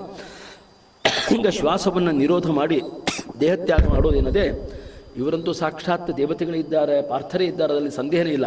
ಆದರೆ ಇಲ್ಲಿ ಬಂದಾಗ ನಮ್ಮ ಕಣ್ಣಿಗೆ ಅಲ್ಪ ಸ್ವಲ್ಪ ಏರುಪೇರು ಯಾಕೆ ಕಾಣ್ತಿರ್ತದಂದ್ರೆ ಅದು ಅವರಿಗೆ ಯಾವುದೋ ಒಂದು ಬಂಧಕ ಅಂತ ಅರ್ಥ ಮಾಡಬಾರ್ದು ಅಂತ ದಯಮಾಡಿ ಯಾರೂ ಅದಲ್ಲ. ನಮಗೆ ಲೋಕಕ್ಕೊಂದು ನೀತಿ ತೋರಿಸ್ಬೇಕಾಗಿದೆ, ಒಂದು ಪಾಠ ತೋರಿಸ್ಬೇಕಾಗಿದೆ ಅಂತ ಅರ್ಥ. ನಾವು ಆತಂಕ ಪಟ್ಟರೆ ಏನು ಮಾಡ್ತೇವೆ ರೀ, ಉಪಾಯಕ್ಕೆ ಹೋಗೇ ಬಿಡ್ತೇವೆ ಅಂತ ಅರ್ಥ. ಹಾಗೆ ಪರಿವಾರದವರು ಡಾಕ್ಟ್ರನ್ನ ಕರೆಸಿರೋರು, ಅವನು ನೋಡೇ ಬಿಡ್ತಾನೆ, ಅದನ್ನು ಪರಿಹಾರ ಮಾಡೇ ಬಿಡ್ತಾನೆ, ಅದನ್ನು ಉಪಾಯವನ್ನು ಮಾಡ್ತಾನೆ ಅಂತ ಅಭಿಪ್ರಾಯ ಇಲ್ಲ. ಅವ್ರ ಮನಸ್ಸಿಗೊಂದು ಸಮಾಧಾನ. ಆದರೆ ಅದರಿಂದ ತೀರ್ಮಾನ ಆಗಿರೋದೇನು, ಆತ ಇವರು ನಿಶ್ಚೇಷ್ಟರಾಗಿ ಬಿಟ್ಟಾರೆ ಅಂತ ಒಂದು ತೀರ್ಮಾನ ಕೊಟ್ಟರೂ ಕೂಡ ವಾಯುದೇವರು ಇನ್ನೂ ಒಳಗಡೆ ಕಾರ್ಯವನ್ನು ಮಾಡ್ತಾ ಇತ್ತು ನೋಡಿ. ಈಗ ಬೇರೆ ಎಲ್ಲ ಇಂದ್ರಿಯಾಭಿಮಾನಿಗಳ ಒಂದು ವ್ಯಾಪಾರ ದೇಹದಲ್ಲಿ ಪ್ರಕಟವಾಗಿ ಆಗದೇ ಇದ್ದರೂ ಕೂಡ ವಾಯುದೇವರಿದ್ದರೆ ಅದಕ್ಕೆ ಯಾರು ಪೆಣನೆಂದು ಪೇಳರು, ಅದಕ್ಕೆ ಹೇಳೋದೇ ಇಲ್ಲ ಅಂತ ಮಧ್ವನಾಮದಲ್ಲಿ ಸ್ಪಷ್ಟವಾಗಿ ಶ್ರೀಪಾದ ರಾಜರು ಅಂತಾರೆ. ಆದ್ದರಿಂದ ಆದರೆ ವಾಯುದೇವರು ಒಬ್ಬರು ಹೊರಟು ಬಿಟ್ಟರು ಅಂತಂದರೆ ಉಳಿದೆಲ್ಲ ಇಂದ್ರಿಯಾಭಿಮಾನಿಗಳು ಹೇಗೆ ನಿಶ್ಚೇಷ್ಟರಾಗ್ತಾರೋ ಹಾಗೆ ನಿಶ್ಚೇಷ್ಟರಾದಂತೆ ಇವರಿಗೆಲ್ಲ ಕಂಡರೂ ಕೂಡ ವಾಯುದೇವರು ಉಪಾಸಕರಾದಂಥ ಯಾವ ಶ್ರೀಗಳವರಿಗೆ ಆ ವಾಯುದೇವರ ಸನ್ನಿಧಾನ ಇತ್ತು ಅಂತ ಅನ್ನೋದು ನಾವು ಸ್ಪಷ್ಟವಾಗಿ ನೋಡ್ತಾ ಇದ್ದೇವೆ. ಇನ್ನೂ ಒಂದು ವಿಷಯ ಹೇಳಬೇಕಂದ್ರೆ, ದೇಹತ್ಯಾಗ ಮಾಡಿದ ಮೇಲೆಯೂ ಕೂಡ ಯಾರಾದರೂ ಒಂದು 5-6 ಗಂಟೆ ಮೇಲೆ ಆ ದೇಹವನ್ನು ಮುಡಿದ್ರೆ ಬಿಸಿಯಾಗಿರ್ತದೆ. ಧನಂಜಯ ವಾಯು ಅಂತ ಇಲ್ಲಿರ್ತದೆ, ಆಯಿತಾ, ಬಲಬದಿಯ ಒಂದು ಈ ನರದಲ್ಲಿರ್ತದಂತ. ಅದು ದೇಹತ್ಯಾಗ ಮಾಡಿದ ಮೇಲೆ ಕನಿಷ್ಠ 6-7 ತಾಸು ಇರ್ತದಂತ, ಆಯಿತಾ. ನಾನು ಮೊನ್ನೆ ಶ್ರೀಗಳದು 3-3 ಗಂಟೆ ಮೇಲೆ ನಾನು ಮುಟ್ಟಿದ್ದೆ, ಬಿಸಿ ಹತ್ತಿತ್ತು ದೇಹ. ನಮಗೆಲ್ಲ ಗಾಬರಿ, ಏನಪ್ಪ ಇನ್ನೂ ಇದ್ದಾರೇನೋ, ಸುಮ್ಮನೆ ಒಂದು ಭೂಗತ ಸ್ಥಾಪನ ಮಾಡಿದರೆ ಎಂಥ ಅನರ್ಥ ಆದೀತು ಅಂಥೇಳಿ. ಮತ್ತೆ ಅದನ್ನು ಅವರು ಶಿಷ್ಯರು ಬಂದು ಆವಾಗ ಹಾಗೆ ಇತ್ತು ಅದು 9 ತಾಸಾದ ಮೇಲೆ ಇವತ್ತು ಕೈಯಲ್ಲಿ ಆರತಿಯನ್ನು ಅಂದರೆ ಮಾಡಿದ್ದೀವರೇ ಹಿಡಿಸಿದ್ರೆ ಕೈ ಹಿಂಗೆ ಆಗ್ತಿತ್ತು, ಆಗಬಾರ್ದು, ಕಾಷ್ಟ ಆಗಿಬಿಡ್ತದೆ ದೇಹ, ಮೋಷನ್ಲೆಸ್ ಆಗ್ತದೆ, ಆ ರೀತಿ ಆಗ್ತದೆ, ಆ ರೀತಿ ಆಗ್ತಿತ್ತು ನೋಡ್ರಿ ಅದು ಸ್ಪಷ್ಟವಾಗಿ. ಇನ್ನು ವಾಯುದೇವರಲ್ಲಿ ಇಂಥ ಉಪಸತ್ತೆಯನ್ನು ಮಾಡಿ ವಾಯುದೇವರ ವಿಶೇಷ ಸನ್ನಿಧಾನ, ಮೂರ್ತಿಮಂತ ಸನ್ನಿಧಾನವನ್ನೇ ಇಟ್ಟುಕೊಂಡಂತಹ ಶ್ರೀಗಳವರ ವಿಷಯದಲ್ಲಿ ಏನು ಹೇಳೋಣ. ಹಾಗೆ ಪದ್ಮಾಸನ ಮಂಡಿತರಾಗಿ ಇವತ್ತವರು ಆ ಪ್ರಾಣೋತ್ಕ್ರಮಣವನ್ನು ಮಾಡಿ ಸಕಲರಿಗೂ ಅಭಯ ಕೊಟ್ಟಾರೆ. ಇನ್ನೊಂದು ದೊಡ್ಡ ಕೆಲಸ ನೋಡಿ, ಅಂತ್ಯಕಾಲಕ್ಕೆ ಯಾವ್ಯಾವ ಏಕಾಂತರ ಭಕ್ತರು ಬಂದರೋ ಅವರಿಗೆಲ್ಲ ನಿಮ್ಗೆ ನಮಸ್ಕಾರ, ನಿಮಗೆಲ್ಲ ದೇವರ ಅನುಗ್ರಹ ಮಾಡಲಿ ಅಂತ ಈ ಮಾತನ್ನು ಹೇಳಿದ್ದು. ಏನ್ರಿ, ಒಬ್ಬ ಯತಿಶ್ರೇಷ್ಠರಾಗಿ ಪರಮಹಂಸ ಸನ್ಯಾಸಿಗಳಾಗಿ ಬಂದಂಥ ಒಬ್ಬ ಗೃಹಸ್ಥನ ನೋಡಿ ಇವತ್ತು ನಿಮಗೆ ನಮಸ್ಕಾರ ಅನ್ನೋಣ, ನಿಮಗೆ ಗೌರವ ಅನ್ನೋಣ, ಇದೆಲ್ಲ ಯಾಕೆ ಮಾಡಿದರು ಅಂದರೆ ಅದು ಸಾಮಾನ್ಯವಾಗಿ ವ್ಯಾಪ್ತೋಪಾಸಕರಿದ್ದಾರಲ್ಲ ಅಂಥವ್ರು ಮಾತ್ರ ಈ ಕಾರ್ಯವನ್ನು ಮಾಡ್ತಾರೆ ಹೊರತು ನನ್ನಂಥ ಒಬ್ಬ ವ್ಯಕ್ತಿ ಇನ್ನೊಬ್ಬನಿಲ್ಲ ಅನ್ನೋ ಅನಿಸಿಗಿರ್ತಕ್ಕ ವ್ಯಕ್ತಿಗೆ ಈ ಕೈ ಹಿಂಗೆ ಬರೋದೇ ಇಲ್ಲ ಅಂತ ಅರ್ಥ. ಅಲ್ಲಿ ಸ್ಪಷ್ಟ ಅನೇಕ ವ್ಯಕ್ತಿಗಳ ಹೆಸರನ್ನು ಕೊಡ್ತಾರೆ. ಆದ್ದರಿಂದ ನಾವು ಹೋಗಿ ಬರ್ತೇವೆ ಅಂತ ಈ ರೀತಿ ಹೇಳಿ ಪ್ರಾಣೋತ್ಕ್ರಮಣ ಮಾಡ್ತಕ್ಕಂಥದ್ದೇನದೇ ಇದು ಅತ್ಯಂತ ಅಪರೂಪವಾದಂಥದ್ದು ಅಂತ ಹೇಳ್ಬೋದು. ಅದನ್ನು ಅದು ಏನಪ್ಪ ಸಾವಿರಾರು ವರ್ಷ ಅಥವಾ ಕಲಿಯುಗ ಪ್ರಾರಂಭಕ್ಕೆ ಯಾರೋ ಒಬ್ಬರಿದ್ದರು ಋಷಿಮುನಿಗಳಂತೆ, ಅವಾಗ ಇನ್ನೂ ಇಂಥ ಕಲುಷಿತ ವಾತಾವರಣ ಇರಲಿಲ್ಲ ನೋಡ್ರಿ. ಆವಾಗ ಮಾಡ್ಯಾರಂದ್ರೆ ಅದೊಂದು ಲೆಕ್ಕಾಚಾರ ಬೇರೆ ಅನ್ಬೋದು. ಕಳೆದ ಶತಮಾನದ 43 ಇಸ್ವಿವರೆಗೂ ಕೂಡ ಅವರು ಇದ್ದು ಆಯಿತಾ 21 ವರ್ಷ, ಸುಮಾರು 20 ವರ್ಷ ಆಗಿತ್ತು ಆಶ್ರಮ ತೊಗೊಂಡಾಗಲೇ ಅವರು 21ನೇ ವರ್ಷ ನಡೆದಿತ್ತು ಅಂತ ಅರ್ಥ. ಅಲ್ಲಿವರೆಗೆ ಅವರು ಆಶ್ರಮ ಅಂದರೆ ಸ್ತುರ್ಯಾಶ್ರಮದಲ್ಲಿ ಇದ್ದು ಇಂಥ ಅಮಾನುಷವಾದಂಥ ಒಂದು ಮಹಿಮಾವನ್ನು ಅವಸಾನ ಕಾಲದಲ್ಲಿ ಕೂಡ ಅಂತ್ಯಕಾಲದಲ್ಲಿ ಕೂಡ ಅವರು ತೋರಿಸಿರೋದು ಅವರು ಹರಿಗುರುಗಳ ಒಂದು ಅನುಗ್ರಹಕ್ಕೆ ಎಷ್ಟು ಪಾತ್ರರು ಅಂತ ಅನ್ನೋದು ನಮಗೆ ಸ್ಪಷ್ಟವಾಗ್ತದೆ. ಈ ರೀತಿಯಾಗಿ ಇಲ್ಲಿವರೆಗೆ ಹೇಳಿದಂಥ ಒಂದು ಮಹಿಮಾ ವಿಷಯದಲ್ಲಿ ಬಿಟ್ಟದ್ದೇ ಹೆಚ್ಚು ಅಂತ ಅರ್ಥ. ಸುಮಾರು ಇಷ್ಟು ಬೃಹತ್ತಾದಂಥ ಗ್ರಂಥ ಇದು ಅಲ್ಲದೆ ಇನ್ನೂ ಕರುಣಾಕರ್ಣಿಕಾಗಿ ಎಷ್ಟೋ ವಿಷಯಗಳು ಇರಬಹುದು ಅಂತ ಅದನ್ನು ಚಿಂತನೆ ಮಾಡಿದರೆ ಗೊತ್ತಾಗ್ತದೆ. ಅವೆಲ್ಲವನ್ನು ಸಂಕಲನ ಮಾಡಿ ಹೇಳೋದಕ್ಕೆ ಈ ಅಲ್ಪ ಸಮಯದಲ್ಲಿ ಆಗಲಿಕ್ಕಿಲ್ಲ, ನಮಗೆ ಯೋಗ್ಯತಾನೂ ಇಲ್ಲ ಅಂತ ಒಪ್ಕೊಂಡ್ಬಿಟ್ರು ಒಳ್ಳೆಯದು ಅಂತ ಅರ್ಥ. ಆ ರೀತಿಯಾಗಿ ಕೊಟ್ಟಿರ್ತಕ್ಕಂಥ ತಾತ್ವಿಕ ನಿರೂಪಣೆಯನ್ನು ನಾನು ಹೆಚ್ಚು ಮುಟ್ಟಿಲ್ಲ, ಇಲ್ಲಿ ಕೇವಲ ಘಟನೆಯನ್ನು ಅಷ್ಟೇ ಮುಟ್ಟೇನೆ. ಕಾರಣ ಪೆರಿಕುಳಂ ರಾಮಚಂದ್ರಾಚಾರ್ಯ ಜೊತೆಯಲ್ಲಿ ಶ್ರೀಗಳವರ ಒಂದು ಸಮ್ಮುಖದಲ್ಲಿ ಆಗಿರ್ತಕ್ಕಂಥ ತತ್ವ ವಿಚಾರ ಏನಿದೆ, ಸ್ವರೂಪ ದೇಹದಲ್ಲಿ ಮತ್ತು ವಾಯುದೇವರ ಪ್ರವೇಶದ ವಿಷಯ ಆಗಲಿ, ಅಂಶಾಂಶ ವಿಚಾರದ ಬಗ್ಗೆ, ಜೀವಕರ್ತೃತ್ವ, ಈ 3 ವಿಷಯ ಬರ್ತಾವೆ ಸ್ಪಷ್ಟವಾಗಿ. ಅವರು ತಮ್ಮದೇ ಆದಂಥ ಒಂದು ಶಾಸ್ತ್ರೀಯ ವಿಚಾರವನ್ನು ಅತ್ಯಂತ ಸ್ಪಷ್ಟವಾಗಿ ಮಂಡನೆ ಮಾಡಿದ್ದಾರೆ ಅನ್ನೋದನ್ನು ನಾವು ತಿಳ್ಕೋಬೇಕು ಅಂತ ಅರ್ಥ. ಅದು ಅನಿತರವಾದಂಥದ್ದು.